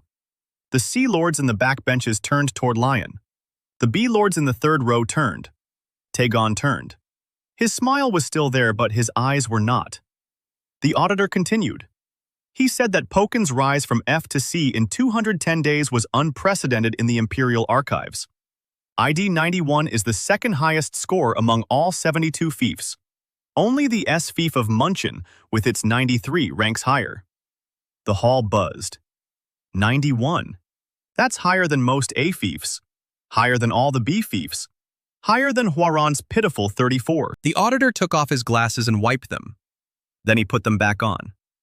He looked at Leon in the back row and, for the first time in his 20-year career, spoke aloud words that were not part of the report. He said it was impossible. The room fell silent again. The auditor never spoke off the cuff. Never. Not once in 20 years. But now he had. Taegon was sitting in the third row. His face was white. Not pale. White. The goblet in his hand trembled. Wine splashed over the rim. He didn't notice. 142,000 prosperity points. 3 times more than Huiran. The F domain he'd tossed to Leon like a bone had become 3 times stronger. In 7 months. Yoon Chol, in the second row, leaned toward the advisor. Leon couldn't hear the words but could see his lips. Yoon asked who had given the beggar a wall of black stone. The advisor didn't know. No one knew. Princess Sihyun stood on the balcony, looking at Leon. Leon didn't lift his head. He sat on the back bench and stared at the map. The column for Pokan. Glowing. Bright. 142,000. Next to it, the column for Huiran. Dull. 41,000. Leon allowed himself a single thought. He thought that Taegon's cheek had twitched, just as he had promised. The auditor moved on to the next fief, but the hall was no longer listening. Everyone was looking at Leon, at the man in a plain dark cloak sitting in the back row, at the mudlord, whose numbers glowed brighter than those of half the hall. Taegon stood up and left. He didn't wait for the end of the review. His wife followed him out. Yoon Chol remained. He looked at Leon for a long time. Then he turned to the map and crushed something small in his hand. Leon didn't see what it was, but he heard a crunch. After the review, 7 lords from neighboring fiefs approached Leon. C and D rankers. They bowed. Not deeply, but they bowed. They proposed trade agreements. One proposed a military alliance. Leon accepted the trade agreements. He put off the military alliance. Tome wrote everything down. In a notebook. His 5th one. Leon stepped out of the chamber hall onto the steps. The sun was blinding. He looked at the capital. Chongwon. a city of white stone, towers, walls, palaces. Somewhere up there, Emperor Zhongguanyon sat and saw the same column. Liyeon didn't think about that. Not yet, anyway. He thought about Taegon, about the pale face, about the trembling cup, and about the 1,500 marked points that were now sure to come. Taegon is no longer bargaining. Taegon is rushing to Yoon and offering Huiran as collateral. That's it, entirely. Rion knew this as surely as he knew the sun rises in the east. Tom knew it. Kyung knew it. War would begin before the end of the month. At the FIF review, Auditor Han Jae-un reads out Pokan's figures and, for the first time in 20 years, speaks on his own initiative to say that this is impossible. Pokan, C tier, 142,000 OP at ID 91. Taegon turns pale and drops his bowl. Huiran shows a pitiful 41,000 with ID 34. Yoon Gyung-chol notices Rion. The Seven Lords propose trade agreements. Taegon leaves the assembly and prepares for war. Taegon's army set out 20 days after the assembly. A scout from Gyeon rode up at night. The horse was wet and wheezing. The scout leaped down at the gates of the council and said one word. "They're coming." Liyeon went out onto the wall. Night. Silence. Stars. Somewhere beyond the hills, a 5-day journey away, 1,500 standard-bearers were marching on Pokan. 150,000 men. The House Yoon cavalry. The Hwaran infantry. Siege towers on wheels. A supply train 2 li long. The banner of House So, blue and gold, next to the banner of House Yoon, white and black. 2 houses, 2 banners, 1 goal: to wipe out Pokan. Liyeon stood on the wall and counted. 1,500 against 64. 23 to 1. Even with Mudan's chainmail, even with the double wall, even with archers on the battlements. 23 to 1 isn't a battle, it's a massacre. Tom climbed up onto the wall nearby. He was silent. His notebook was open, but his pen didn't move. The numbers spoke for themselves. Kyung followed. He looked calm. Bandits aren't afraid of a fight. They're afraid of a fight that can't be won. Kyung knew it was impossible, but he stood there. Rion went down to the administration office.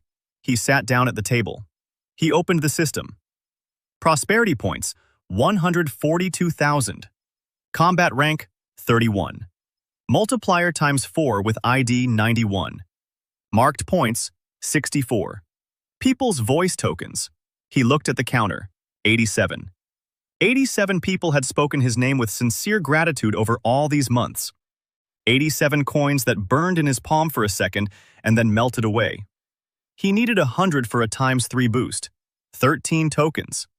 13 people who would say his name and truly mean it. Not out of fear. Not out of politeness. Out of gratitude. Rion shut down the system. He sat in the council chamber until dawn. He thought. Not about battle. About people. About the 4,000 people sleeping in the homes he'd helped build. About the children who would go to school in the morning. About Hwayan, who scolds her patients and treats them at the same time. About Mudan, who stands at the forge for 14 hours and doesn't complain. About Seri, who reads aloud faster than the teacher writes. About Tom, who walked all the way on the first day and hasn't missed a single one since. If Pokan falls, they will all become slaves. 4,000 people into the Yuna mines. Seri into the mines. Mudan back in chains. Hwayan into the ground. The school will burn down. The market will burn down. The water mains will be smashed. The 4 stone slabs bearing the names of the dead will be buried under rubble and forgotten. Rion stood up. He went out into the square. Dawn. A pink light on the stone pavement. The first people were heading to the market. A woman was carrying a basket of bread. An old man was dragging a sack of salt from Changsan. 2 children were running toward the school. An ordinary morning. As if the army weren't coming. But they knew. The rumor had spread overnight. Liyeon could see it in their eyes. In the way the woman set down her basket a little more carefully. In the way the old man glanced back at the wall. in the way the children ran not toward the school, but past it toward the wall to look. Liyeon waited. By noon, the square was full. Not by order, of their own accord. 4,000 people. Men, women, children, the elderly. Artisans with tools at their belts. Merchants who hadn't left. Former dogs in chainmail. Militiamen with spears forged by Mudan. School students. Hwayeon with a female student. Mudan with a hammer. Sari in the front row. 12 years old, a clean dress, clear eyes. She stood straight and didn't move. Rion looked at her, then at the square, at the people.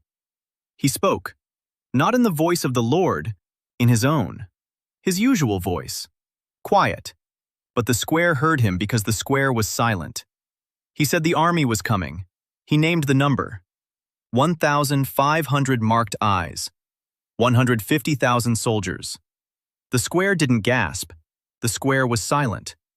They already knew. Liyeon said that Liyeon So, the one who took Hwaron, the one who sent the poisoners, the one who killed Ponsu, Yoonhee, Taeho, and Gwanmin, was coming to take Pokon, to take the walls, the roads, the schools, the melee, water, everything. He said that Pokon had 64 marked points. He didn't lie. He didn't sugarcoat it. He didn't say we'd manage. He didn't promise victory. He gave the numbers. 64 against 1,500. And then he fell silent. The square was silent. The wind rustled the market awnings. Somewhere a hammer clanged in a blacksmith shop. Mudan didn't stop working, not even for the speech. Then Rion said he wouldn't leave, simply, without fanfare. He said that Pokon was his, that the square where they stood was his square, that every stone he had laid would remain in place, that he would stand before the gates and stay there as long as they stood. The square was silent for another second, 2, 3. Then Sari, in the front row, opened her mouth. She said his name, Liyeon. Not loudly, not in a whisper, in the ordinary voice of a 12-year-old girl. Behind her, an old man with a sack of salt. Liyeon. Behind him, a woman with a basket. Liyeon. Behind her, Kyung. Liyeon. Behind him, Toam. Liyeon. Behind them, the square. 4,000 voices. Not a scream, not a roar. A wave. A name. One name. Over and over. The system was counting. Tokens. 87. 88. 89. 91. 93. 95. 97. 98. 99. Liyeon felt each token materialize in his palm for a split second. Warm. Heavy. Like a stranger's heartbeat in his hand. 100.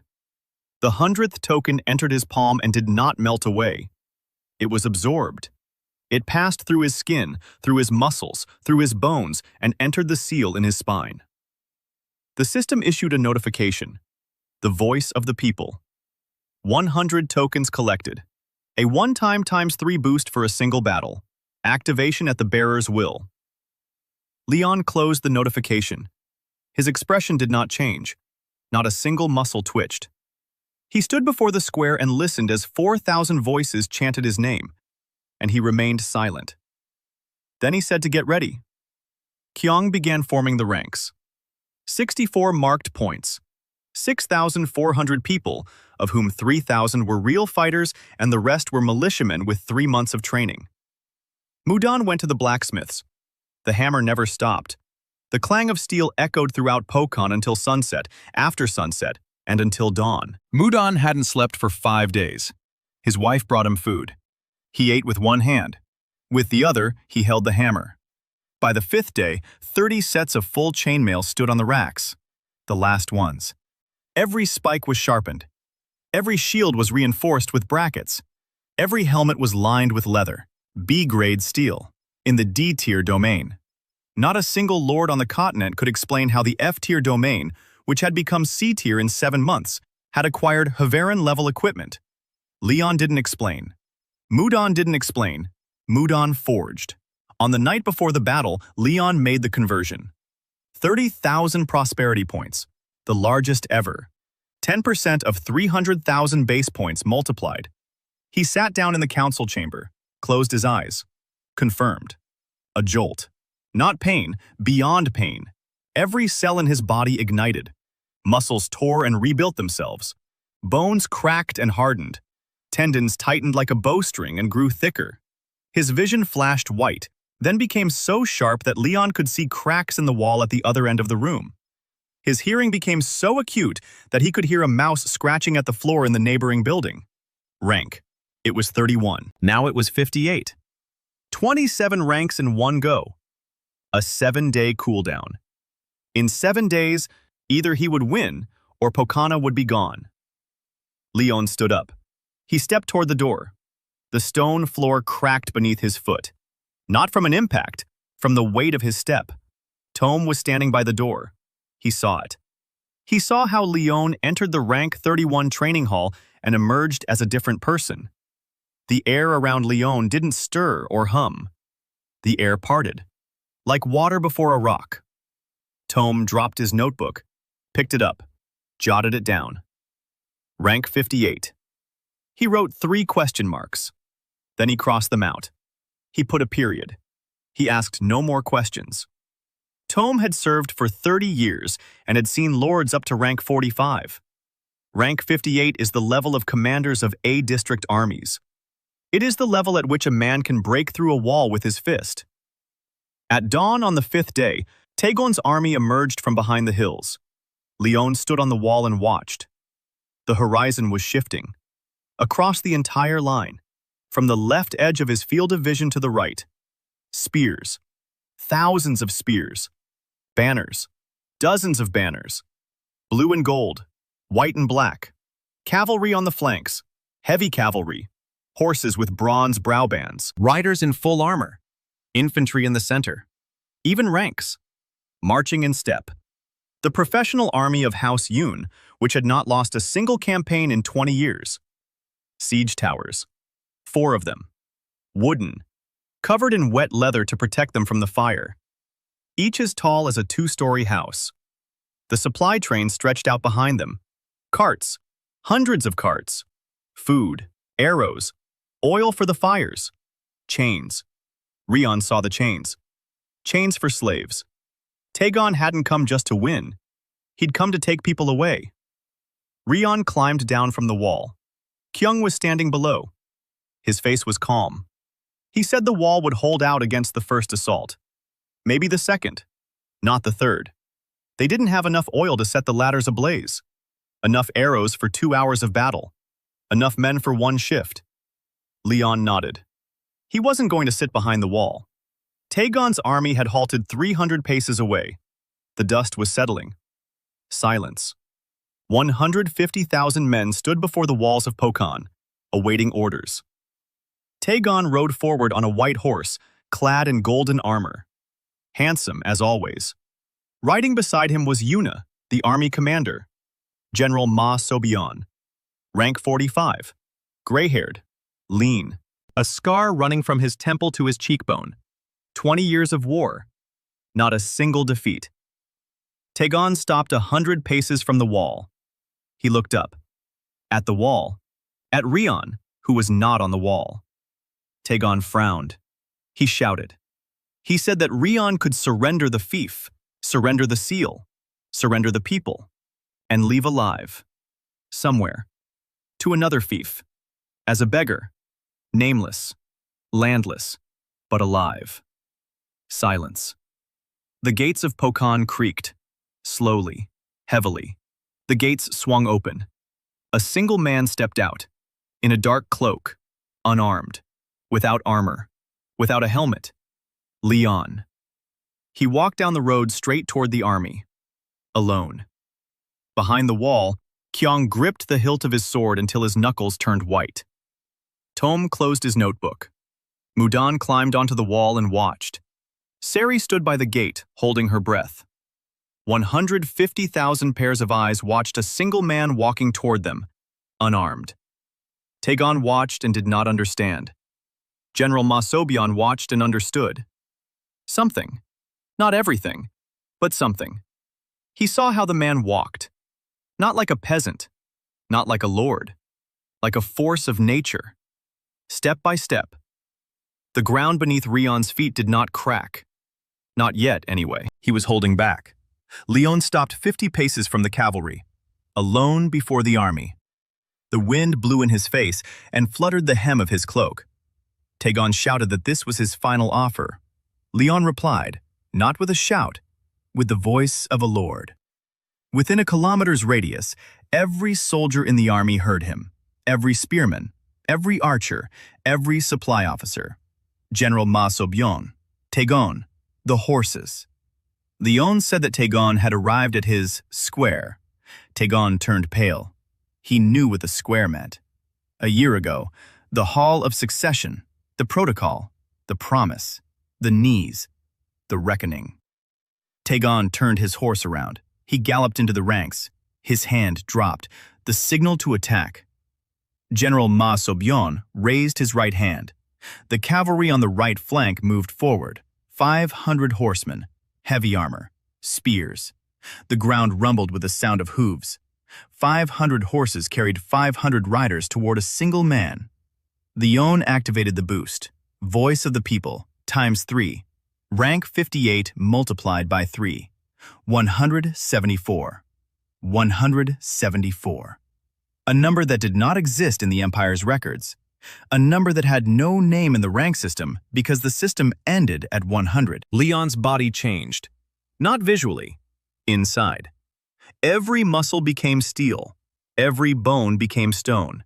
Every tendon became a cable. The air around him compressed and hummed. The ground beneath his feet cracked. Not from a blow, from his presence. The cavalry was 30 paces away. 20. 10. Liyeon struck the ground with his palm. Simply. With an open palm. Like slapping a table. A wave swept across the field. Invisible, yet palpable. The ground rose a vershock and fell back down. Like a sigh. The first row of cavalry collapsed. The horses brought to their knees. The riders tumbled over their horses' heads. The second row. The third. The fourth. The 10th. The 20th. The wave swept through 500 horsemen and died out 100 paces behind them. 1,000 soldiers from the front ranks of the infantry fell to the ground. Not dead, stunned, concussed. Spears scattered, shields on the ground. 150,000 men were staring at one man. One man stood, his hand on the ground. The earth beneath his palm crumbled to dust. Silence. The kind of silence in which you can hear your neighbor's heartbeat. General Ma So-byun sat on a hill 300 paces away. His horse backed away. Not from the wave. The wave hadn't reached it. Out of instinct. The animal sensed what the general saw with his own eyes. Ma So-byun had served the House of Yoon for 20 years. He had seen lords of rank 50. He had seen rank 60. Once, he had seen rank 80, an Imperial bodyguard at a parade. What stood before him on the field was higher. He didn't know by how much, but his horse knew. The general raised his right hand again. The left flank cavalry, another 500, crossbowmen behind them, 1,000. The center infantry, 3,000 in the first echelon, all at once. If a single strike had brought down the right flank, then they had to strike with overwhelming force, from all sides, simultaneously. Crush them. Liyeon stood up. Blood was flowing from his nose. The recoil from the first strike. Even rank 174 paid the price for the wave. He saw how the army was moving. Cavalry on the left. Cavalry regrouping on the right. Infantry in the center. Crossbowmen in the rear. He stepped forward and ran. Rank 174 doesn't run. Rank 174 moves. Liyeon charged into the left flank of the cavalry at full speed. The first horse crashed into him and fell as if hitting a wall. Liyeon didn't strike the horse. He struck the air in front of him, with his palm. A short shockwave, directed like a spear, knocked the rider from the saddle. The horse darted to the side. Liyeon swept through the ranks. Every step was a blow. Every blow was a fall. He didn't kill. He broke spears. He broke swords. He knocked riders from their saddles. Arms, legs, shields, everything between him and his next step. The cavalry on the left flank crumbled within 3 minutes. Liyeon emerged from the other side of the formation and turned toward the infantry. 3,000 men were staring at him. The first rank stopped. The second rank pressed against the first. The third row pressed against the second. A crush. Liyeon stepped toward them. 1 step. The first row retreated. The second pushed the first back. The third didn't move. Liyeon took another step. The first row ran, not backward, to the sides. They parted, like water. 3,000 men parted before a single man. The crossbowmen fired. 1,000 bolts. Liyeon saw every one. Rank 174 and the third-level strategic map skill. He saw the trajectories, the angles, speed. He moved between the bolts. He didn't dodge them all. 3 struck his left shoulder. 2 hit his thigh. 1 hit his side. Regeneration was working. The wounds were healing as he moved. Blood flowed and stopped, flowed and stopped. Liyeon reached the crossbowmen. They dropped their crossbows and ran. The battle lasted an hour. Not a battle. Destruction. Liyeon swept through the army like fire through dry grass. General Ma So-byeon watched from the hill. His face was stony. He didn't shout orders. He didn't send reinforcements. He watched and assessed. Casualties. Formation. Time. He was a professional. He saw that the battle was lost. Not because the army was weak. The army was strong. 1,500 ZO is a force capable of taking cities. But against a single man of the rank of 100, the army was useless. It was like trying to put out a forest fire with buckets. It's possible if you have 1,000,000 buckets. He had 150,000. It wasn't enough. Then the gates of Pokan opened. Completely. Both wings. Kyong brought out 64 standard bearers. 6,400 men. Mudan's chainmail. Mudan's spears. Mudan's shields. They marched in formation, evenly, quietly. Kyong at the head. A former bandit who had learned to lead men not through fear, but through something else. They didn't strike at the center. Kyong knew how bandits fought. At the flanks. At the supply train. At the command tents. While Rion broke the main formation, Kyong, with 6,400 fighters, cut through the rear. The supply trains were burning. Wagons were overturning. The horses pulling the wagons tore at their harnesses and bolted. Chains for slaves were scattered across the field. Mudan marched with them, not as a blacksmith but as a warrior. His hammer wasn't striking an anvil. He was smashing the siege towers. 1, 2. The supports creaked. The towers fell. Mudan struck, and his face was as Liang had seen it only once before, when Mudan had spoken of his family in the mines of Yuna. By noon, Taegon's army began to retreat. General Ma So-byeon gave the order, not a rout, but a withdrawal, an organized one, rank by rank. The cavalry covered the infantry. The infantry retreated behind the hills, professionally, neatly. Ma So-byeon saved 1,200 ZO out of 1,500. He knew the battle was lost, but the army could be saved. Yoon's army was retreating. 3 certain soldiers remained on the battlefield, prisoners, the wounded, without supply wagons, without siege towers, without chains. Taegon did not leave. He was found in the command tent that Kyung had captured at sunset. The tent stood in the rear, behind the third line of defense. Kyung had crossed 3 lines in an hour. Taegon sat at a folding table, clad in golden armor. A bowl of wine stood before him, full. He hadn't drunk it. He sat there, staring at the tent wall. When Kyung entered, Taegon didn't look up. When they bound him, he offered no resistance. When they led him across the field, he didn't say a word. Rion stood at the gates of Pokan.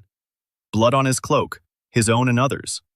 6 crossbow wounds had already healed over. Regeneration.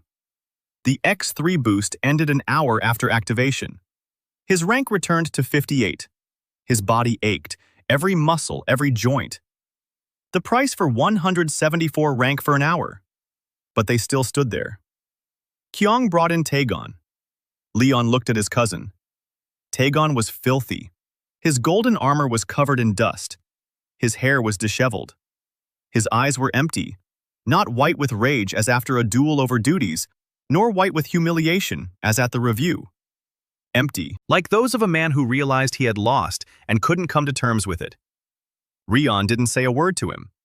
He turned to Kyung and told him to take the prisoner to the magistrate's office, the square in the morning. Kyung led Taegon away. Rion remained at the gate. He looked out at the field. Spears stuck in the ground. Bodies. The wounded who were already being tended to by Kyung's men. Overturned carts. Smoke rising from the supply train. Shattered siege towers. Chains. Rion looked at the chains. Then he looked at Pokon behind him. At the walls. At the rooftops.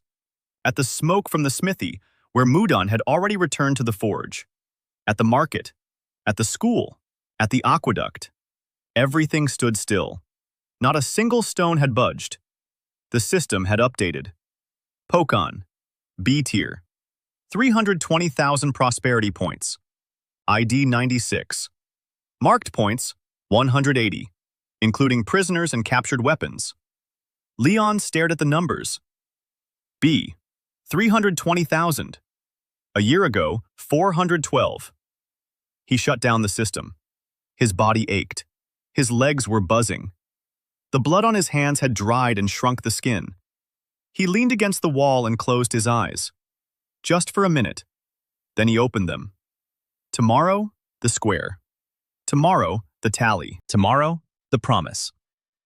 Pokin Square. Dawn. The stone that Liyeon had laid with his own hands during the first month. Gray, smooth, cold from the night. The dew on it hadn't dried yet and reflected the pink sky. The market awnings to the right. The stalls were empty. The merchants weren't trading today. The hospital wall to the left. Hua Yan stood by the door with her arms crossed. She hadn't treated anyone today. The school around the corner. Quiet. The children weren't in class. Everyone was here. 4 stone slabs bearing the names of the deceased at the market entrance. Ponsu, Yoon-hee, Taeho, Gwanmin. The stone was clean. Someone had wiped it down at dawn. Rion saw the marks left by a wet rag. 8,000 people stood in a semicircle, not 4,000 as 7 months ago. 8,000. People had come from neighboring districts, merchants who had been trading at the market and stayed.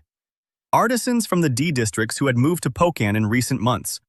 Peasants from the E districts who had heard about a place where the tax was 5% and the Lord was building schools. Delegations from the 7 neighboring districts stood in a separate group on the north side of the square. The Lords, those from the C and D districts, were the very ones who had approached after the review. They had arrived when they heard about the battle, not to help, but to watch. Yet they stood there, and that meant more than any help.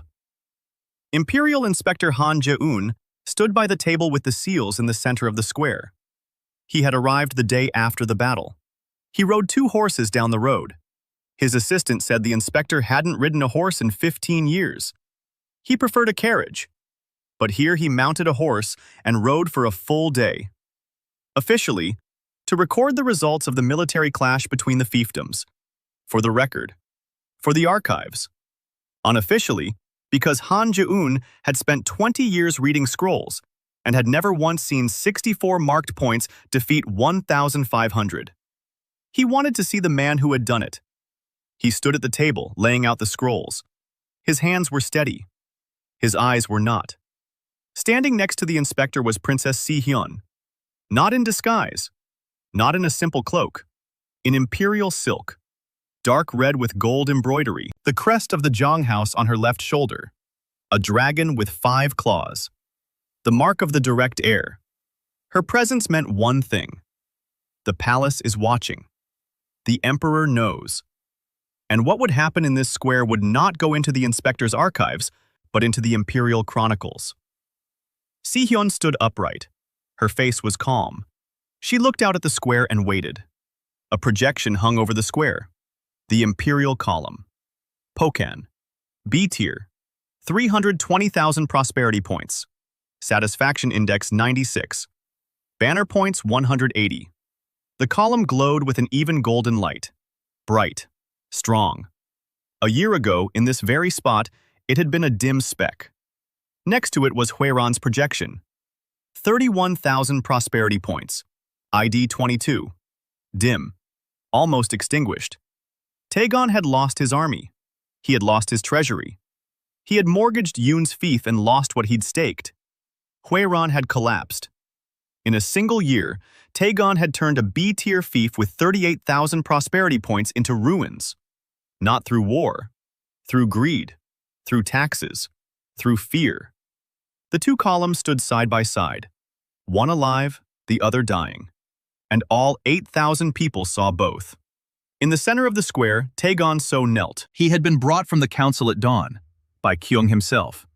2 soldiers flanking him, his hands bound behind his back, his golden armor removed, a simple shirt, gray, dirty, blood on the sleeve, not his.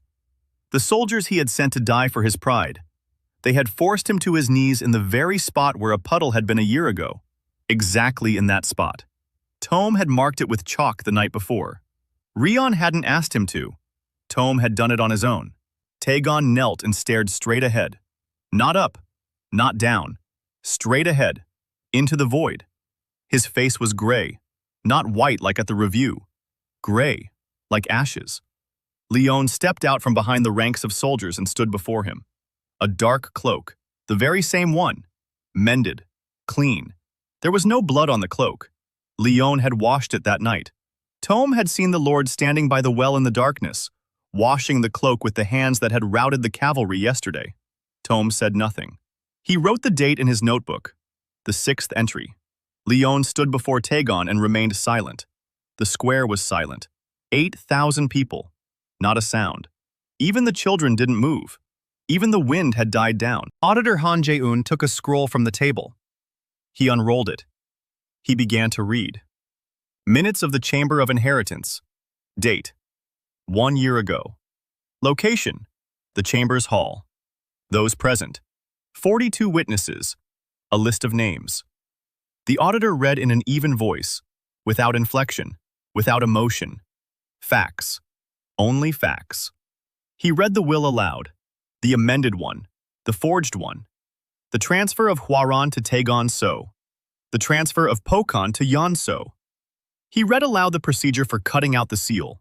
2 priests, a chisel, blood on the marble. The square listened.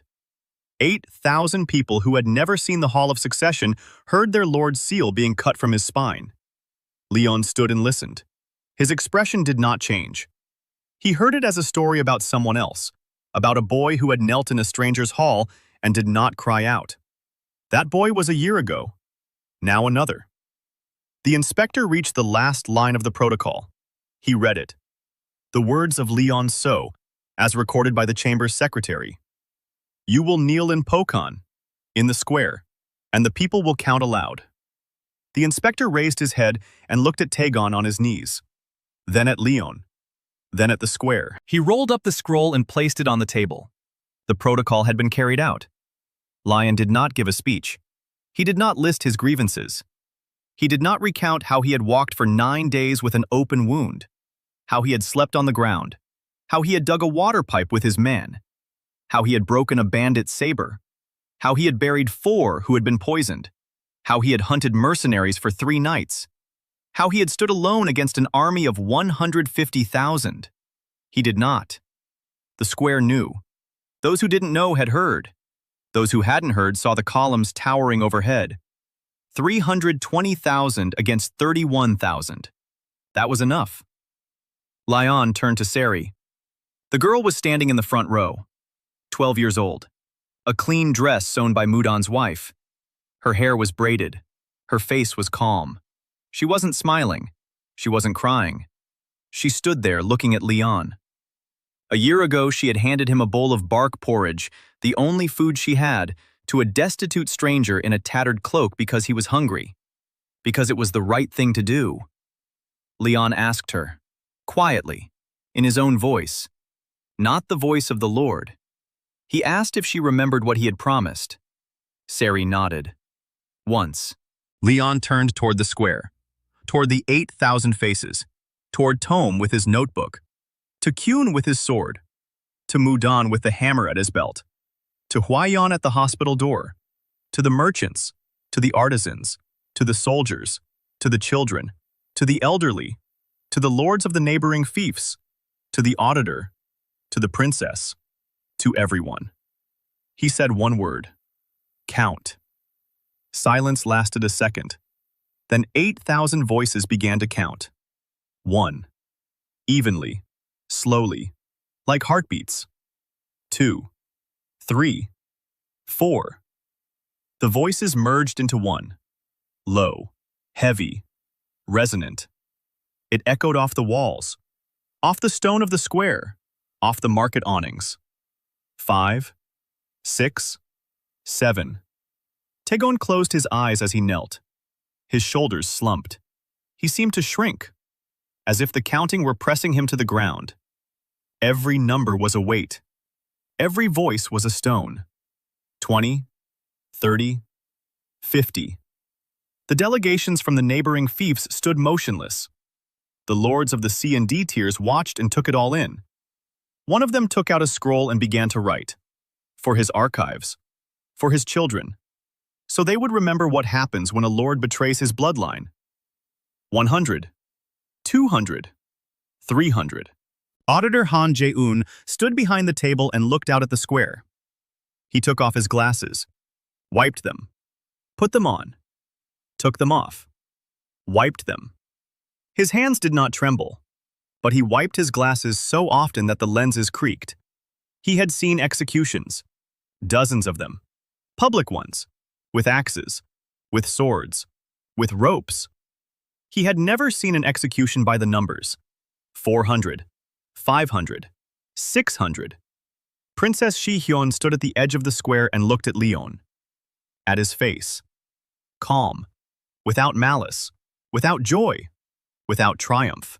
The face of a man who does what he promised. No more, no less. She had seen lords. She had seen the emperor. She had seen generals and assassins and heroes. She had never seen a face on which a promise looked like stone. Motionless. Forever. 700. 701. The voices grew quieter, slower, heavier. Everyone understood. Everyone knew what number was approaching. 702. 703. Taegon opened his eyes. He looked at Liyeon, for the first time all day. His lips moved. He said something. One word, quietly, to himself. Maybe a name. Maybe a curse. Maybe forgiveness he didn't deserve and didn't receive. Liyeon didn't hear it. Didn't want to hear it. Didn't need to hear it. 710. 711. The square froze, holding its breath. 712. The number of residents in the village of Togam. The number of people Taegon poisoned through the wells via the Order of the Red Lotus. 4 died. 712 drank the poison. 712 writhed on the ground. 712 thought this was the end. The 7-year-old boy, Taeho, the woman, Yoon-hee, the old man, Ponsu, the man, Gwanmin. 4 names on the stone at the entrance. The square fell silent at the count of 712. Mudan stepped out of formation. He was carrying a hammer. His own. The very one he'd used to forge chainmail for Pokan. Spearheads, wall brackets, shields for soldiers. The very hammer with which he had struck steel for 14 hours straight while eating with one hand. The one he hadn't let go of for 5 days before the battle. The hammer was clean. Mudan had polished it that morning. Liyeon had seen it. Mudan stood before Taegon. Taegon looked up at him. Mudan looked up at him. A blacksmith from the Ayudul clan, Yoon. A fugitive. A man whose family had been taken to the mines, whose left hand was scorched because a young overseer had shoved his face into the forge when Mudan was hammering too slowly. A man who had come to Pokan at night with 7 men behind him and asked for shelter and a forge, and received it. Mudan raised his hammer. Taegon did not look away. That was the only thing that could be said about Taegon in his final second. He did not look away. The hammer came down. The sound was brief, heavy, deafening. The square trembled, not from the sound, but from the silence that followed. 8,000 people stood in silence. Not a scream, not a cry, not a sob. A silence in which one could hear the wind return and rustle the market awnings. Auditor Han Ji-un took up his quill. He recorded the time, the date, and the name of the executed man. Liyeon So, Lord of Huera. Betir. Reason. Forgery of a will. Organizing the poisoning of the civilian population. Armed attack on a sovereign fiefdom. Method. Hammer. Witnesses. 8,000. The auditor wrote in steady handwriting, and his hand did not waver even once. Because that was his job. To write. To record. To remember. Princess Shihyun stood motionless. She did not look away. She watched. Until the very end. Liyeon stood over the body of Liyeon So, his cousin, the former Lord of Hwaran. The man who, a year ago, had leaned across the table and said that Liyeon would die in the mud. The man who hadn't thought about Pokon for 4 months. Who came on inspection tours and looked for mistakes. Who hired the poisoners. Who killed 4 people. Who brought an army of 150,000 with chains for slaves. This man lay on the stone that Liyeon had laid with his own hands. Liyeon felt nothing. No joy, no relief, no emptiness, no grief. The promise was fulfilled. The square, the knees, the count, the hammer. Everything as stated in the Chamber of Heritage a year ago.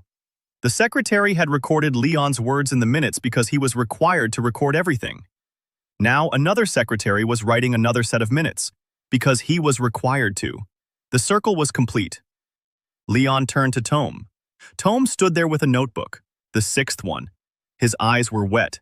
He had known Liyeon since childhood. He remembered the 5-year-old boy who used to run through the corridors of Hwaran and hide behind the curtains. 30 years ago, the boy had grown up. The boy had become a monster. The monster lay on the stone. Tome wrote down the last line and closed the notebook. Liyeon looked out at the square, at the people, at the walls, at the Pokon column overhead. 320,000. B block. A year ago, 412. F. A puddle in the square. Mice in the town hall. 1,800 people who didn't care. Now, 320,000. B block. 8,000 people in the square. Walls. Roads. Schools. Hospitals. Forges. A market with 24 stalls. Pokon was among the 10 strongest fiefs in eastern Chongryo. Hueran is 3 times weaker. Liyeon looked at the projection and saw the numbers flash. The system was updating in real time. 320,000 became 340,000. ID 96 became 97. The tyrant's death had raised the index. Not joy, not schadenfreude, relief. The people felt that justice was possible, that promises are kept, that the Lord who said the square was waiting had indeed waited. And that feeling raised the index by 1 point. 1 point. 20,000 prosperity points. The price of a single feeling. Liyeon closed his eyes for a second, just one. Then he opened them. And at that moment, the sky above the square cracked. There was no sound, just light. A thin golden line stretched from horizon to horizon. Slowly, like a brush on rice paper, it sliced the sky in half and froze. Princess Sihyun was the first to look up. Her eyes widened. She knew what it was. She had seen the illustrations in the Imperial Library, scrolls dating back 400 years, miniatures depicting golden lines in the sky. She knew. The auditor was behind her. He looked up and his pen stopped. Behind him were 8,000 people. Everyone. Every single one. Heads up. The golden line began to take shape, to curve, slowly, as if alive. It was forming a character. Chung, Imperial. The symbol of the Imperial House. 5 horizontal lines. 1 vertical. The seal stamped on the Emperor's decrees. The seal last seen in the sky 400 years ago, when the first emperor, Chonryo, built an empire not with a sword but with bread, with roads, with schools, with the contentment of peasants whom other lords considered filth. And he died from 6 knives in the back. 6 houses. So, Yun, Baek, Hwan, Mu, Zhong. The Imperial House on the assassins list. Assassins on the throne for 400 years. A golden character hung over Pokin. Huge. From wall to wall. It glowed with an even, cold light. Not warm like Pokin's pillar. Cold. Like a warning. Like a crosshair. The square stood. No one moved. No one breathed. Children clung to their mothers. Soldiers gripped their spears. Kyong placed his hand on his sword and did not remove it. Mudan raised his hammer and held it at his shoulder. Toam looked up, and his wet eyes grew dry. Fear dries up tears. In Lion's mind, the system spoke. For the first time in a year, the voice sounded different. Not steady, not neutral. Not a notification. A siren. A second fragment of the first Emperor's seal has been detected. Host. Emperor Zhong Guanyon. Distance. 1,200 li. Hostility. Critical. Enemy rating. SS. 12 million prosperity points. 45,000 ranked points. Combat rank. 99. Your rating. B. 340,000 prosperity points. 180 ranked points. Combat rank. 58. Recommendation. Run. Liyeon stood in the square, listening to the numbers in his head. SS versus B. 12 million versus 340,000. 45,000 ZO versus 180. Rank 99 versus 58. The difference was like that between a continent and an island. Like the difference between an ocean and a puddle. Like the difference between a mountain and a pebble. The system continued. It told him. For the first time in a year, not as a reward, not as a notification, as a story. The seal of the first emperor. 400 years ago, the first emperor built an empire using a blueprint that Lion had unwittingly replicated. Schools, hospitals, roads. The people's contentment converted into power. The contentment index as the foundation of authority. The 6 houses were terrified. Not by the power, by the idea. If the people are well-fed and content, they are not afraid. If the people are not afraid, the aristocracy is unnecessary.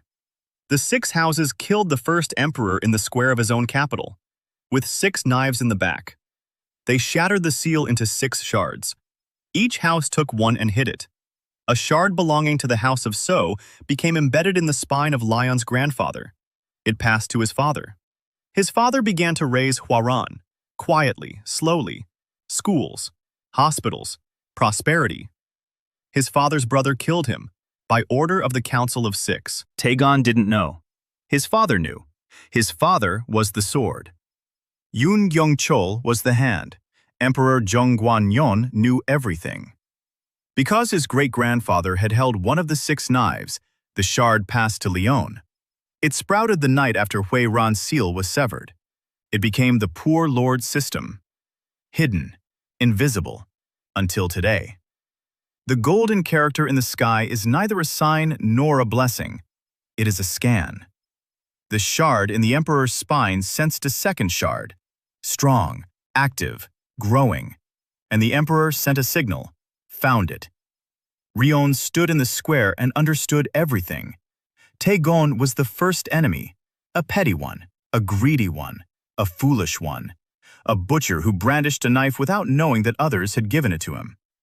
The real enemy sat on the throne in Chongwan, an SS-tier domain, 12 million points, 45,000 marked points, an army in which 150,000 Taegons would be a drop in the bucket. Rank 99, the system's ceiling, a ceiling that, at his current pace, Rion would reach in years, if he reached it at all. The system recommended fleeing. Rion looked at the recommendation.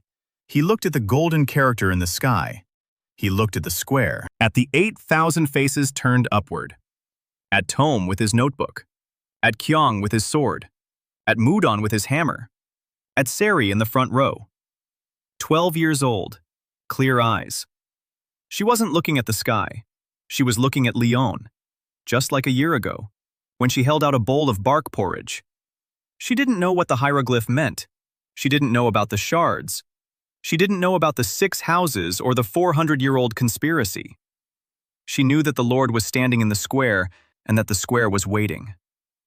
Liyeon closed the system's recommendation. He wiped the blood from his cheek, someone else's, dried up, the last drop from yesterday's battle that he hadn't noticed when he'd wiped down his cloak. He looked at the golden hieroglyph and smiled. For the first time in a year. Not broadly, not joyfully, just the corner of his mouth, one side of his face, like a man who had seen the next step on the staircase and realized it was higher than all the previous ones combined. And yet he lifted his foot anyway. He turned toward the square, toward the 8,000 people who were watching him. To Tom, who held his quill at the ready. To Kyun, who never took his hand off his sword. To Mudan, who held his hammer as if it were an extension of his arm. To Hui Yan, who was still scolding someone even now. To Seri, who stood in the front row and waited. To the walls he had built. To the roads he had paved. To the school where children learned to read. To the hospital where Hua Yan treated patients and scolded them. To the blacksmith shop where Mudan forged steel. To the water pipeline from the mountain stream. To the market with 24 stalls and a 5% tax. To the 4 stone slabs with names at the entrance. To everything he had built in a year. From nothing. From 412 points and a puddle in the square. And to everything he would build next. Because there is more to come. Because the staircase doesn't end. Because 5 shards lie in the basements of the 5 houses that killed his father and his grandfather and the first emperor, and sat on thrones drenched in old blood for 400 years. Because the emperor at the summit knows of him, and the hieroglyph in the sky is the beginning, not the end. Liyeon said, calmly, quietly, in the voice of a lord, which the entire square heard. Every person, every child, every soldier, every lord from the delegation, the inspector, the princess, the dead Taegon on the stone. Keep counting. We still have 5 houses to place. The golden hieroglyph in the sky flickered. Once. Like an eye that blinked. And then it went out. The sky became ordinary. Blue. Morning sky.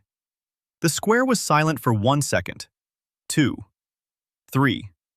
Then Seri in the front row opened her mouth. 713.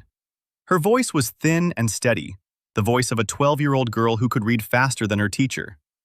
Behind her, Toam. 714. His voice was hoarse. His 6th notebook of the year. Teary eyes. 30 years of service. Next was Kyung. 715. A former gangster. Leader of the Black Dogs. The man whose saber Rion had broken and to whom he'd given a choice. Kyung had chosen. And he stood here. Behind him was Mudan. 716. A blacksmith. A refugee.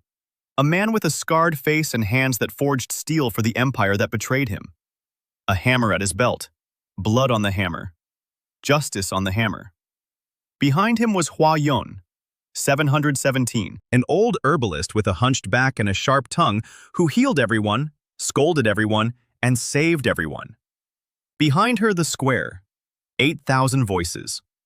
718. 719. 720. The count continued. Steady. Heavy. Honey-like footsteps on a staircase. Like a hammer striking an anvil. Like drops of water from a mountain stream into a clay trough. Liyeon stood in his square.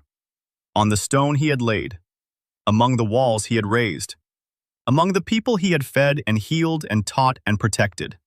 And he listened. The count was long. Ahead lay 5 houses. 5 shards of the first emperor's seal. 1 emperor on the throne of the SS-tier domain with 12 million points and an army of 45,000 marked points. A staircase that led so high that the top step could not be seen even from the B-tier wall. But the first step had been taken. The stone was in place. The square stood. The count was on. And it didn't stop.